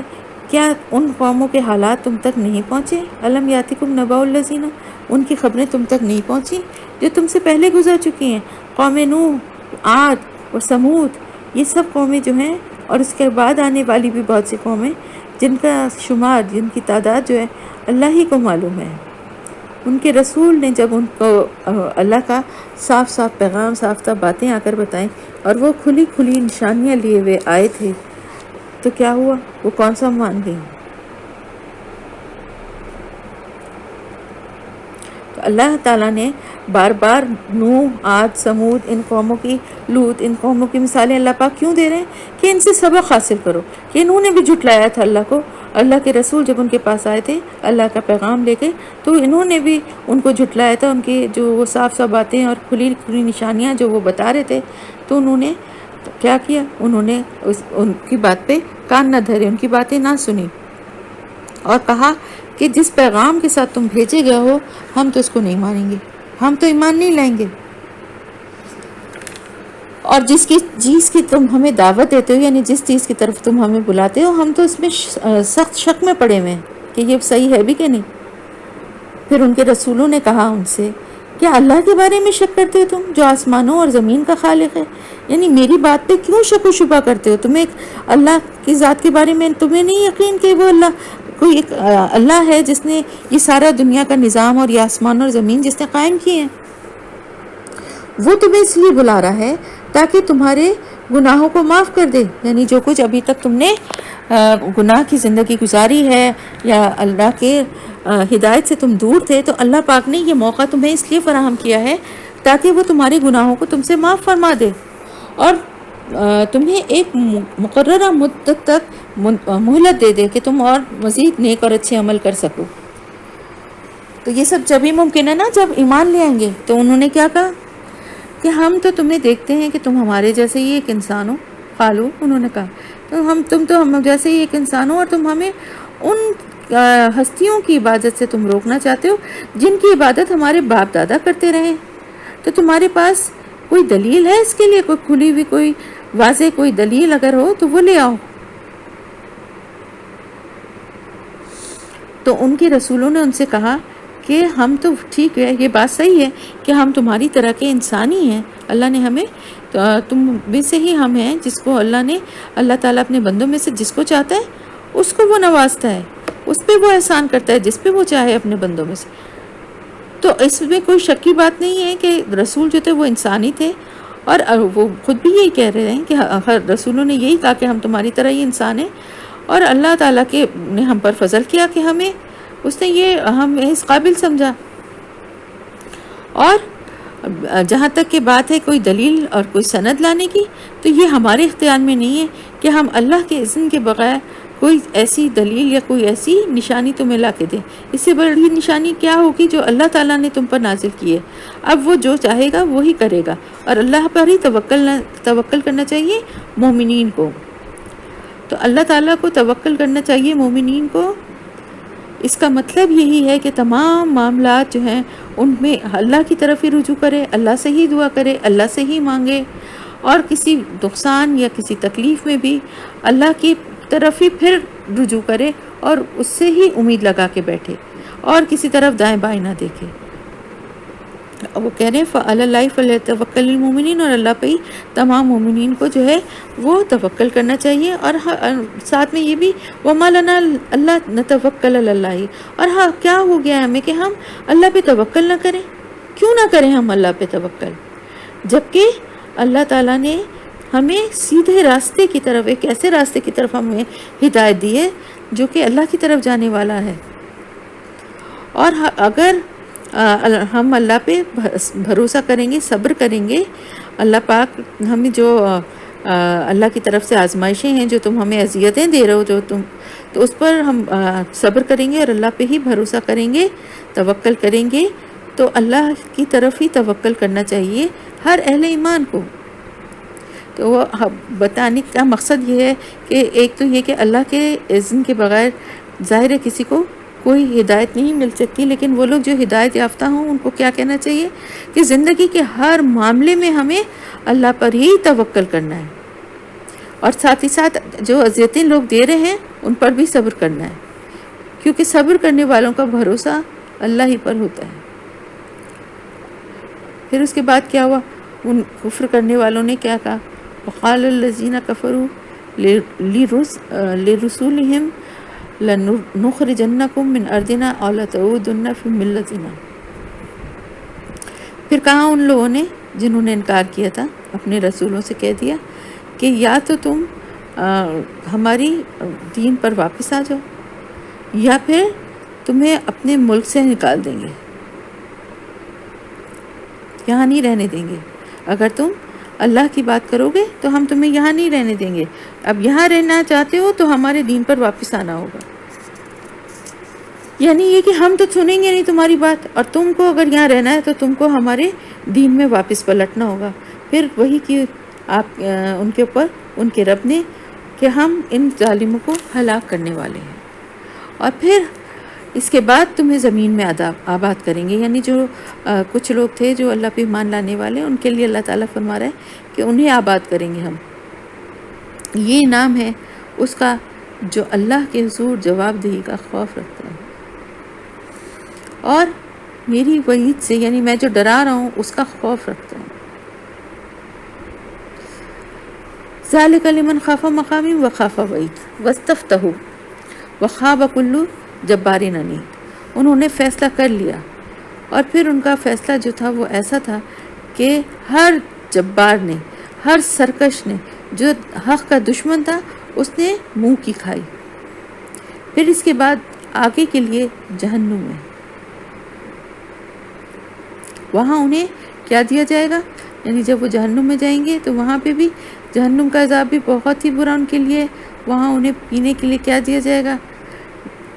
ایسا پیپ اور خون والا پانی جو ہے وہ ان کو دیا جائے گا، اور وہ اس کو زبردستی اپنے حلق سے اتارنے کی کوشش کرے گا، مگر مشکل سے ہی اتار سکے گا۔ تو کیسے کوشش کرے گا؟ کیوں کرے گا؟ اس لیے کہ اس کے ہاتھوں پیروں میں کہیں پر بھی اتنی جان ہی نہیں ہوگی کہ وہ کوئی اپنے لیے کچھ کر سکے، اور یہ اللہ کی طرف سے جو عذاب کی شکل میں اس کے حلق میں یہ ڈالا جا رہا ہوگا، اس سے خود کو بچا سکے۔ اس کو پیاس کی بھی شدت ہوگی، لیکن وہ پھر بھی اس سے بچنا بھی چاہ رہا ہوگا، لیکن یہ زبردستی اس کی حلق میں ڈالا جائے گا، اور ہر طرف سے موت اس پر چھائی رہے گی، لیکن اسے موت آئے گی نہیں اس دن۔ اب موت جو ہے وہ تو اس کو تو خود ہی موت آ جائے گی نا اس کے بعد اللہ کی طرف سے۔ تو اب جو بھی جہنم میں جنت میں چلا گیا تو بس وہ ہمیشہ کے لیے چلا گیا، کیونکہ اب موت نہیں آئے گی، وہ مر نہیں سکتا، بلکہ آگے اس کے لیے اور بھی سخت عذاب ہے۔ مثال ان لوگوں کی جنہوں نے کفر کیا، ان کے رب کے پاس ایسی ہے کہ جیسے ان کے تمام اعمال جو ہیں وہ راکھ کی طرح ہیں۔ یعنی جو کچھ بھی کیا تھا، جیسے راکھ کی کوئی حقیقت نہیں ہوتی نا، ایک ہلکی سی بھی ہوا آتی ہے تو کس طرح وہ پھونکوں سے ہوا اڑ جاتی ہے۔ تو اللہ تعالیٰ فرما رہا ہے کہ ان کے اعمال جو ہیں ان کی مثال ایک راکھ کی طرح ہے۔ تو ایک ہلکی سی جو ہوا نہیں برداشت کر سکتے، جب اس دن کی طوفانی آندھی ہوگی وہ اس کو اڑا دے، یہ حال ہوگا اس کا، اور اپنے کیے کا کچھ بھی پھل نہ پا سکیں گے۔ یعنی دنیا میں رہتے ہوئے اگر کچھ نیکیاں کی بھی ہوں گی نا، تو اس کفر کی وجہ سے، اپنے رب سے کفر کرنے کی وجہ سے، ان کے مثال راکھ کے ڈھیر کی طرح ہوں گے، جسے ایک دن طوفانی دن کی آندھی اڑا دے گی۔ اب وہ اپنے کیا کا کوئی بھی پھل نہ پا سکیں گے۔ یہی وہ لوگ ہیں، یہی وہ جو گمشدگی ہے یا کھو جانا ہے، یہی سب سے بڑی ہے۔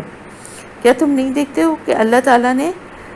آسمان اور زمین کی تخلیق کو حق پر قائم کیا؟ اب وہ چاہے تو تم لوگوں کو لے جائے۔ اللہ تعالیٰ کہتا ہے نا بار بار، اگر اللہ تعالیٰ چاہے تو سب کے سب لوگوں کو مار دے، لے جائے، اور ایک نئی مخلوق لے آئے۔ اسی طرح سے، ہماری ہی طرح سے، اسی طرح اللہ پاک کے لیے کسی دوسرے کی حکومت قائم کرنا کوئی مشکل کام نہیں ہے نا۔ اس سے پہلے کتنی قومیں تباہ ہوئیں، پھر کیا ہوا؟ دوسری قومیں آ گئیں۔ تو اللہ تعالیٰ فرما رہا ہے کہ وہ چاہے تو جیسے ان کے ساتھ کیا تھا ویسے ہی ان کے ساتھ بھی کر دے، اور ایسا کرنا اس پہ کچھ بھی مشکل نہیں ہے۔ اور جب یہ سارے کے سارے لوگ اللہ کے سامنے جب ظاہر ہو جائیں گے، ظاہر ہو جائیں گے اللہ کے سامنے، تو پھر وہ ان لوگوں کے سے جو دنیا میں کمزور تھے، ان لوگوں سے، وہ جو بڑے بنے ہوئے تھے، وہ کہیں گے، یعنی جب سب لوگ اللہ کے سامنے بے نقاب ہو گئے، پھر جو دنیا میں کمزور لوگ تھے وہ بھی ہوں گے، اور جو بڑے بنے ہوئے تھے تکبر کرتے رہتے وہ بھی ہوں گے۔ پھر وہ کہیں گے، سورہ مریم اس دن قیامت کے دن کہیں گے کہ دنیا میں تو ہم تمہارے تابع تھے، اب کیا تم اللہ کے عذاب سے ہم کو بچانے کے لیے کچھ کر سکتے ہو؟ یعنی وہ لوگ جو ان کی پیروی کر رہے ہیں صرف اس وجہ سے کہ وہ کسی ہوتا ہے نا کہ جو کوئی عہدے میں بڑا ہے یا مالدار ہے تو اس کے پیچھے پیچھے پیروی کرنے والے لوگ شامل ہو جاتے ہیں۔ تو اب دنیا میں تو وہ کمزور تھے اور ان لوگوں کی جو ان سے بڑے بنے ہوئے تھے ان کی پیروی کر رہے تھے۔ اب وہاں قیامت میں وہ کہیں گے کہ دنیا میں تو ہم نے تمہارا ساتھ دیا، تمہاری پیروی کی، اب یہاں تم اللہ کے عذاب سے ہم کو بچا لو گے؟ وہ جواب میں کہیں گے کہ اللہ نے اگر ہمیں نجات کی کوئی راہ دکھائی ہوتی تو ہم ضرور تمہیں دکھا دیتے۔ اب تو یہ بات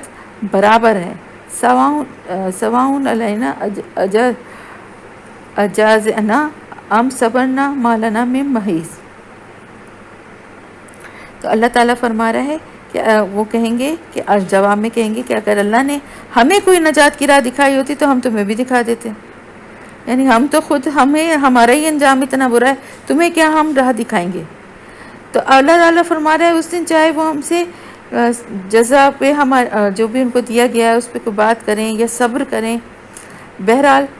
اللہ تعالیٰ سے ہم سے بچنے کی کوئی صورت نہیں ہے۔ وقال الشیطان، اور کہا جائے گا شیطان سے جب سارے فیصلے ہو جائیں گے اللہ تعالیٰ کی طرف سے، کہ بے شک اللہ کا جو وعدہ اس نے تم سے کیا تھا وہ سب سچا تھا، اور میں نے جتنے وعدے کیے ان میں سے کوئی بھی پورا نہ کیا، میرا تمہارے پر کوئی زور تو نہیں تھا، میں تو صرف تمہیں اکساتا تھا، دل میں وسوسہ ڈالتا تھا، اس کے علاوہ تو میں کوئی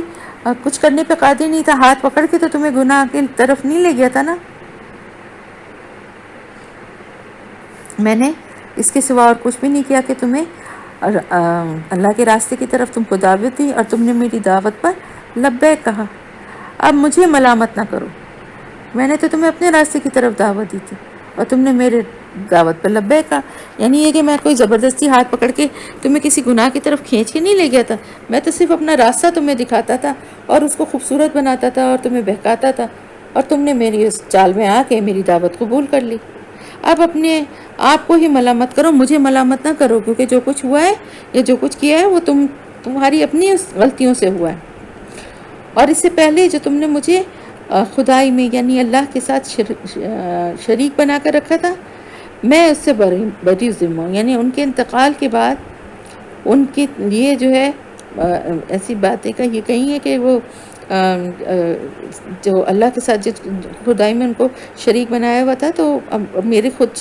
تم اپنے لالے پڑے ہوں گے نا شیطان کو، اس نے کہا میں کیا کر سکتا ہوں، میں تم سے بری ذمہ ہوں، میں تو کہہ دوں گا اللہ سے میں نے تو صرف ان کو دعوت دی تھی کہ خود کر رہے ہیں، میرا کوئی وہ نہیں ہے، کیونکہ اس کو تو اس دن اپنی پڑی ہوگی، شیطان کی تو اس دن جو کچھ مہلت اللہ کی طرف سے دی گئی اس دن پوری ہو گئی ہوگی، تو اب میں تمہاری کوئی فریاد نہیں سن سکتا۔ ایسے ظالموں کے لیے دردناک سزا بالکل اللہ کی طرف سے مقرر ہے۔ اور وہ لوگ جو ایمان لے آئے اور جنہوں نے نیک عمل کیے، یعنی یہ تو ان کا انجام تھا نا کہ جو شیطان کے بہکاوے میں آ کے اس کے چالوں میں آ کے اس کے راستے پہ چلنے لگے تھے، تو اس دن شیطان بھی ان سے پیچھا چھڑا لے گا اور کہے گا میں تو تمہاری کسی بات پہ تمہاری کوئی فریاد نہیں سن سکتا، اب میں تو جو کچھ شرک تم کرتے رہے، کفر کرتے رہو اس سے پہلے، میں تو خود اس سے بری ذمہ ہوں، تو ان کو دردناک عذاب مل جائے گا۔ اور اب وہ لوگ جو ایمان لائے تھے اور نیک عمل کرتے رہتے، ان کو ان جنات میں، ان باغات میں رکھا جائے گا جن کے نیچے نہریں بہتی ہیں، اور وہ اس میں ہمیشہ ہمیشہ رہیں گے اپنے رب کی اذن سے، یعنی وہاں پہ جنت میں جانا اور وہاں رہنا اپنے رب کے اذن سے ہی ہوگا، اور وہاں پر وہ ان کا استقبال کیا جائے گا ان کی سلامتی کی دعاؤں کے ساتھ، خیر خواہی کی دعاؤں کے ساتھ۔ کیا نہیں یہ بات دیکھتے لوگ کہ کس طرح سے اللہ تعالیٰ جو ہے کلمہ طیبہ جو ہے اس کو کس چیز سے مثال دے رہا ہے، کیا نہیں دیکھ رہے یہ کیسے مثال دے رہا ہے اللہ کلمہ طیبہ کو، ایک شجرۃ طیبہ، ایک پاک درخت سے اللہ تعالیٰ اس کی مثال دے رہا ہے، یعنی کلمہ طیبہ جو ہم پڑھتے ہیں لا الہ الا اللہ محمد الرسول اللہ، اس کی مثال اللہ تعالیٰ کس چیز سے دے رہا ہے، ایک پاک درخت کے ساتھ دے رہا ہے، اور وہ درخت کون ہے، کھجور کا درخت ہے۔ اللہ تعالیٰ فرما رہا ہے اس کی مثال ایسی ہے جیسے ایک اچھی ذات کا درخت ہو، ایک مومن کی مثال اللہ تعالیٰ بتا رہا ہے، جو کلمہ پڑھتا ہے اس کی مثال کس طرح ہے کہ جس درخت کی جڑیں زمین میں گہری جمی ہوئی ہیں اور شاخیں آسمان تک پہنچی ہوئی ہیں، پھر وہ ہر لمحہ جو ہے اپنے رب کے حکم سے پھل دے رہا ہے، یہ درخت ہے۔ یہ مثال اللہ تعالیٰ اس لیے دیتا ہے کہ لوگ ان سے سبق لیں، یعنی کلمہ طیبہ اسی طرح ہے، جو پڑھتا ہے کلمہ اس کے بعد اس کی جڑ تو جیسے درخت کی زمین میں جم جاتی ہے، اور پھر اس کو نیک عمل کے ساتھ اپنے اس کلمے پہ قائم رہ کے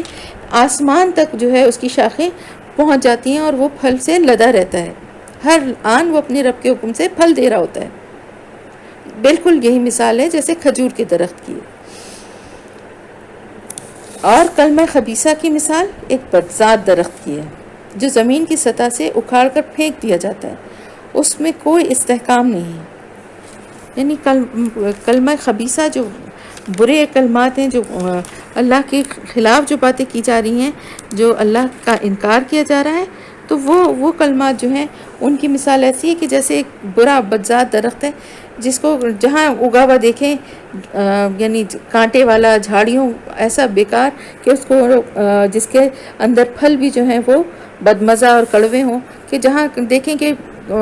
پودوں کے ساتھ وہ نکل آیا تو اس کو اکھاڑ کے جڑ سے پھینک دیا جاتا ہے. اس کو کوئی قائم نہیں رکھنا چاہتا. ایمان لانے والوں کو اللہ ایک قول ثابت کی بنیاد پر دنیا اور آخرت دونوں میں ثابت قدمی اللہ پاک عطا فرما دیتا ہے، اور ظالموں کو اللہ تعالیٰ اور زیادہ گمراہ کر دیتا ہے. اللہ تعالیٰ جو چاہتا ہے وہ کرتا ہے، اس کو اختیار ہے، وہ جو چاہتا ہے وہ کرتا ہے. کیا نہیں تم نے دیکھا ان لوگوں کو جنہوں نے اللہ کی نعمت پائی اور پھر اسے کفران نعمت سے بدل ڈالا، اور ساتھ اپنی قوم کو بھی ہلاک کر کے گھر کو بھی جھونک دیا. یعنی ان لوگوں کی بات ہو رہی ہے کہ جنہوں نے اللہ کی نعمت پائی لیکن پھر اس کو کفران نعمت سے بدل دیا. اللہ کے دین کی طرف سے دعوت آئی لیکن انہوں نے ایمان نہ لائے، اور پھر انہوں نے نہ صرف یہ کہ خود بلکہ اپنے ساتھ اپنی قوم، اپنے گھر والوں کو بھی اسی آگ میں جھونک دیا، جہنم کی، جس میں وہ جھلستے رہیں گے اور وہ بدترین جائے قرار ہے. اللہ کے کچھ ہمسر انہوں نے تجویز کر لیے ہیں تاکہ وہ اللہ کے راستے سے لوگوں کو بھٹکا دیں. انہوں نے اللہ کے ساتھ کچھ ایسے معبود اور کچھ ایسے ہستیاں اور شریک کر لی ہیں تاکہ وہ لوگوں کو اللہ کے راستے سے بھٹکا دیں. تو آپ کہہ دیجئے ان سے تمتعوا فإن مسیرکم الی النار، بس فائدے اٹھا لو تھوڑے سے دن کے اس زندگی کے، پھر بے شک تمہیں لوٹ کر تو میرے ہی پاس آنا ہے اور پھر دوزخ میں جانا ہے. فإن مسیرکم الی النار، ٹھکانہ تو تمہارا جہنم ہے. دنیا میں کچھ جو اللہ نے تمہیں دیا ہے اس کے فائدے اٹھا لو. اے میرے نبی قل کہہ دیجئے اے میرے بندو جو ایمان لائے ہو، یعنی لعبادی میرے بندو الذین آمنوا، وہ لوگ جو ایمان لائے ہیں. آپ صلی اللہ علیہ وسلم سے اللہ تعالیٰ فرما رہے ہیں کہ میرے بندوں سے کہہ دیجئے کہ اے میرے بندو جو ایمان لائے ہو ان سے کہو کہ نماز قائم کریں، اور جو کچھ ان کو ہم نے دیا ہے اس میں سے کھلے اور چھپے وہ اللہ کی راہ میں خرچ کریں، اس سے پہلے کہ وہ دن آ جائے جس میں نہ کوئی خرید و فروخت ہوگی اور نہ کوئی دوستی ہوگی. اللہ یعنی کسی کی کوئی خرید فروخت ہو، کسی کے پاس کچھ ہوگا ہی نہیں تو خرید و فروخت کیا ہوگا، اور دوست جو ہوں گے وہ سب کے سب تو اپنے ہی اس میں پڑے ہوں گے مشکل میں، تو وہ دوستی یاری بھی کون نبھائے گا. اللہ تعالیٰ ہی وہ ہے، وہ ذات ہے جس نے آسمانوں اور زمین کو پیدا کیا اور پھر اس میں بارش کے ذریعے، آسمان کے ذریعے پانی جو ہے وہ برسایا، اور پھر اس میں فاخرج به من الثمرات. پھر کس طرح سے اللہ پاک نے آسمانوں سے پانی برسا کے طرح طرح کے پھل اور رزق جو ہیں زمین سے نکالے، اور کس طرح اللہ نے مسخر کر دیا کشتیوں کو تمہارے لیے کہ وہ چلتی ہیں سمندر میں اس کے حکم سے. یعنی چلتی تو وہ اس کے حکم سے ہیں لیکن اللہ نے ان کو دنیاوی لحاظ سے ان کو تمہارے مسخر کر دیا جب تک کہ وہ چاہتا ہے. وہ تمہاری مرضی سے جس طرف چاہتے ہو ان کا رخ موڑتے اور ان کو چلاتے ہو. جس نے سورج اور چاند کو تمہارے لیے مسخر کیا کہ وہ آگے پیچھے ایک دوسرے کے آتے جا رہے ہیں، اور اسی طرح رات اور دن کو تمہارے لیے مسخر کیا. یعنی یہ سب کچھ اللہ کے اختیار میں ہے، اللہ کے پاس ان کا کنٹرول ہے، لیکن اللہ نے دنیا میں کی زندگی میں انسانوں کو اس کا مالک بنا کے اس کو یعنی دن اور رات اور جو اللہ کی نعمتیں تھیں ان کا اللہ کے لیے مسخر کر دیا کہ ان سے فائدہ اٹھائے انسان. جس نے وہ سب کچھ تمہیں دیا، وَآتَكُم مِّن كُلِّ مَا سَأَلْتُمُوهُ، اور اس نے وہ سب کچھ تمہیں دیا جو کچھ تم نے اس سے سوال کیا تھا. وَإِن تَعُدُّوا، اور اگر تم شمار کرنا چاہو گے، نعمت اللہ لا تحصوها، اللہ کی نعمت کا وَإِن تَعُدُّوا نِعْمَتَ اللَّهِ لَا تُحْصُوهَا، اگر تم اللہ کی نعمتوں کا شمار کرنا چاہو گے، گننا چاہو گے تو نہیں کر سکو گے۔ ان الانسان لظلوم کفار، بے شک انسان بہت ہی زیادہ ظلم کرنے والا، ناشکرا اور بہت ہی زیادہ ظالم ثابت ہوتا ہے۔ اصل کیا ہے انسان کی کہ وہ بڑا ہی ناانصاف بھی ہے اور بڑا ہی ناشکرا بھی ہے۔ اتنی نعمتیں اللہ کی ہیں کہ جن کو شمار کرنا چاہے تو بھی نہیں کر سکتا، اس کے باوجود بھی اپنے پر ظلم کرنے والا اور اللہ کی نعمتوں کا انکار کرنے والا ہے۔ پھر اللہ تعالیٰ فرما رہا ہے وہ وقت بھی یاد کرو جب ابراہیم علیہ السلام نے دعا کی تھی کہ اس شہر کو اللہ پاک امن کا شہر بنا دے۔ کب کی تھی؟ جب خانہ کعبہ کی تعمیر کر رہے تھے۔ اور مجھے اور میری اولاد کو بتوں کی پرستش سے بچا۔ اے میرے رب، ان بتوں نے بہت لوگوں کو گمراہی میں ڈال دیا ہے، یعنی ان کو یہ خوف تھا کہ کہیں ایسا نہ ہو کہ میری اولاد کو بھی یہ گمراہ کر دیں، اس لیے اللہ کی مدد مانگی۔ تو جو میرے طریقے پر چلے وہ میرا ہے، اور جو میرے خلاف طریقہ اختیار کرے تو یقیناً تو درگزر کرنے والا مہربان ہے۔ پر اے میرے رب، میں نے ایک ایسی بے آب و گیا وادی، یعنی ایسی وادی جہاں پر نہ پانی ہے نہ کچھ کھانے کو ہے، ایسی جگہ پر میں نے اپنی اولاد کے ایک حصے کو لا کر تیرے محترم اس گھر کے پاس میں نے لا کر بسایا ہے۔ یعنی میں نے اپنے اولاد کو ایک ایسی جگہ جو کہ بالکل غیر آباد ہے، جہاں کوئی پیداوار نہیں ہے، کوئی فصل نہیں ہے، ایسی جگہ میں نے لا کر ان کے تیرا، کیونکہ بس یہاں پر تیرا گھر ہے، بیت الحرام ہے، تو ایسی جگہ پہ میں نے ان کو یہاں لا کر مطلب آباد کروا دیا، بسا دیا۔ اللہ تعالیٰ فرما رہا ہے پھر یہ تیرے حکم سے ہی کیا ہے نا کہ میں نے ان کو یہاں پہ بسایا، تو اب میری اولاد ہو سکتا ہے کہ وہ ان کو بھی گمراہ کرنے کی کوشش کرے شیطان، تو اس میں سے جو میرے طریقے پر چلے گا وہ میرا ہے، اور جو میرے طریقے کے خلاف اختیار کرے گا تو بے شک تو درگزر کرنے والا اور مہربان ہے۔ اور اے میرے رب، میں نے اس ایسی وادی میں جہاں پہ کچھ نہ کھانے پینے کا کوئی سامان ہے، نہ کوئی اور رونق ہے، یہاں پر اس لیے اولاد کے ایک حصے کو تیرے احترام والے گھر کے پاس لا کر بسایا ہے کہ یہ اس وجہ سے ہے کہ یہاں پر لوگ نماز قائم کریں، لہٰذا تو لوگوں کے دلوں میں اس کا شوق پیدا کر دے اور ان کو کھانے کے لیے پھل دے تاکہ وہ شکر گزار بنے۔ یعنی یہاں پر تیرا گھر ہے تو یہاں پر جو لوگ آئیں، اللہ پاک ان کے دل میں ایسا شوق پیدا کر دے، اپنے گھر کی ایسی محبت پیدا کر دے کہ لوگ نماز قائم کریں، تیرے گھر کے پاس آ کے عبادت کریں، اور وہاں یہاں پر آنے کی وجہ سے لوگوں کو جو کھانے پینے کی ضرورت ہوگی تو ان کے لیے ان کو پھل دے تاکہ یہ تیرے شکر گزار بنے، اللہ کا شکر ادا کریں کھا پی کے۔ اور میرے رب تو جانتا ہے جو کچھ ہم چھپاتے ہیں اور جو کچھ ہم ظاہر کرتے ہیں، اور واقعی اللہ تعالیٰ سے چھپا ہوا کچھ بھی نہیں ہے، نہ زمین میں اور نہ آسمان میں۔ الحمدللہ الذی، شکر ہے اس اللہ کا جس نے مجھے اس بڑھاپے میں اسماعیل اور اسحاق جیسے بیٹے دیے۔ یعنی بہت اولڈ ایج میں اولاد ہوئی تھی نا، بہت ایج ہو گئی تھی ان کی، تو اس لیے وہ اللہ کا شکر ادا کر رہے ہیں کہ اس عمر میں تو میں سوچ بھی نہیں سکتا تھا، لیکن میرا رب جو ہے نا ناممکن کو ممکن بناتا ہے، تو اللہ کا شکر ادا کیا کہ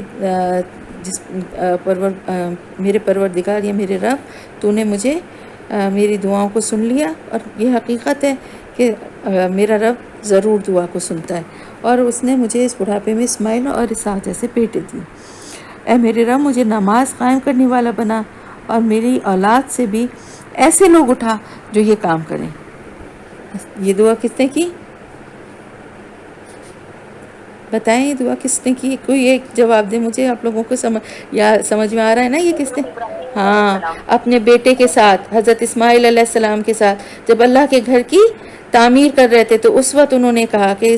میری اولاد سے بھی ایسے لوگوں کو اٹھا جو یہ کام کریں، یعنی اس سلسلے کو آگے جاری رکھیں، تیری ہی عبادت کرنے والے ہوں، میری اس دعا کو قبول فرما اور مجھے اور میرے والدین کو اور سب ایمان لانے والوں کو اس دن معاف کر دیجیے گا جس دن کے حساب لیا جائے گا۔ یہ دعا جو ہے ہم نماز میں بھی پڑھتے ہیں نا، رب جلی مقیم الصلاۃ ومن ذریتی ربنا وتقبل دعا،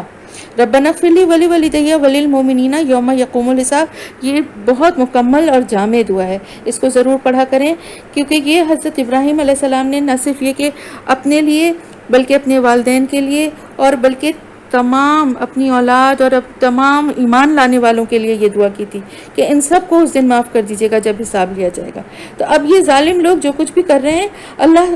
کو غافل نہ سمجھیں ان سے، یہ دعا کی گئی تھی اور اسی وجہ سے دیکھیں اس گھر میں ہمیشہ اللہ کا نام لیا جاتا رہا، اللہ کی عبادت ہوتی رہی، بے شک غلط طریقے سے ہوئی لیکن ایک اللہ کو ماننے والے لوگ ہمیشہ وہاں موجود رہے اور قیامت تک رہیں گے جو وہاں اللہ کی وہاں عبادت کرتے رہیں گے۔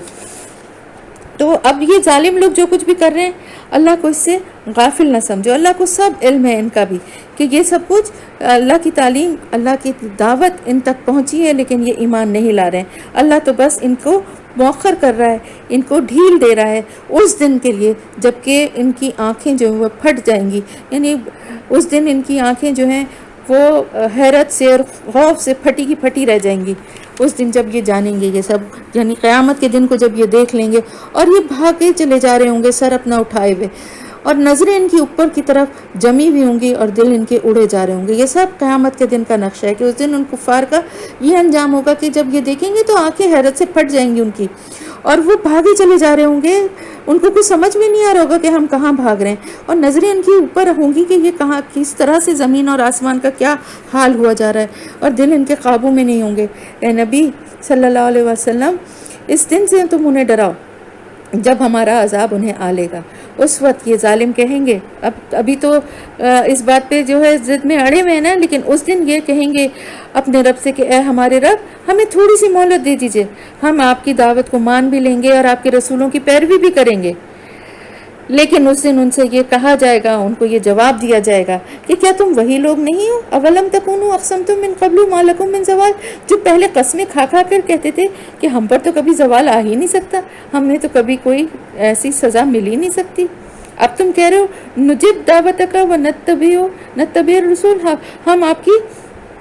دعوت کو بھی مانیں گے اور اس پر لبیک کہیں گے اور آپ کے رسولوں کی بھی پیروی کریں گے۔ اس سے پہلے تو تم ڈھٹائی پہ اڑے ہوئے تھے، اب آنکھوں سے عذاب دیکھ لیا تو تم یہ کہہ رہے ہو، حالانکہ تم دیکھ چکے تھے ان بستیوں کو، ان قوموں کی بستیوں میں کچھ تو قومیں ایسی تھیں جو ان بستیوں کے آس پاس رہ چکی تھیں اور تم گزر بھی چکے تھے، دیکھ چکے تھے جن لوگوں نے اپنے اوپر ظلم کیا تھا ان کا کیا انجام ہوا تھا اللہ کی طرف سے۔ اور اللہ تعالیٰ فرما رہا ہے کہ ہم بار بار ان کی مثالیں دے کر بھی تمہیں سمجھا چکے تھے کہ انہوں نے کس طرح سے اپنی ساری چالیں چلنا چاہیں، مگر ان کی ہر چال کا توڑ اللہ کے پاس تھا اور اللہ کی تدبیر جو تھی وہ کتنی زبردست تھی ان کے اوپر کہ ان کے اوپر سے پہاڑ ان کے اوپر سے ٹل جائیں۔ تو اے نبی صلی اللہ علیہ وسلم آپ ہرگز یہ گمان نہ کریں کہ اللہ تعالیٰ کبھی اپنے رسولوں سے کیے ہوئے وعدوں کے خلاف کرے گا، اللہ تعالیٰ زبردست ہے اور انتقام لینے والا ہے۔ تو انہیں اس دن سے ڈراؤ کہ جب زمین اور آسمان بدل کر بالکل کچھ اور ہی ہو جائیں گے، یعنی قیامت کا دن ہوگا، زمین اور آسمان کی حالت کچھ اور ہی ہو جائے گی اور وہ سب کے سب اللہ تعالیٰ کے سامنے حاضر ہوں گے،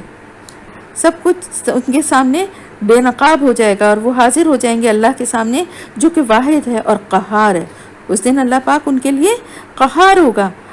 اور اس روز تم سب مجرموں کو وتر المجرمین، اور تم دیکھو کہ ان مجرمین کو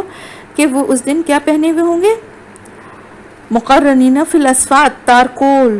جو تپتا ہے اور آگ سے اور دہکتا ہے اس کے لباس پہنے ہوئے ہوں گے اور آگ کی شعلے ان کے چہروں پر چھا رہے ہوں گے، تخشا وجوہہم النار، آگ ان کے چہروں پر چھا رہی ہوگی اور یہ اس لیے ہوگا لیجزی اللہ کل نفس ما کسبت ان اللہ سریع الحساب، اور یہ سب اسی لیے ہوگا کہ اللہ تعالیٰ ہر نفس کو اس کے کیے کا بدلہ دے گا، اس دن اس کے کیے کا بدلہ اس دن اس کو ملے گا اور اللہ تعالیٰ حساب لینے میں دیر نہیں کرے گا۔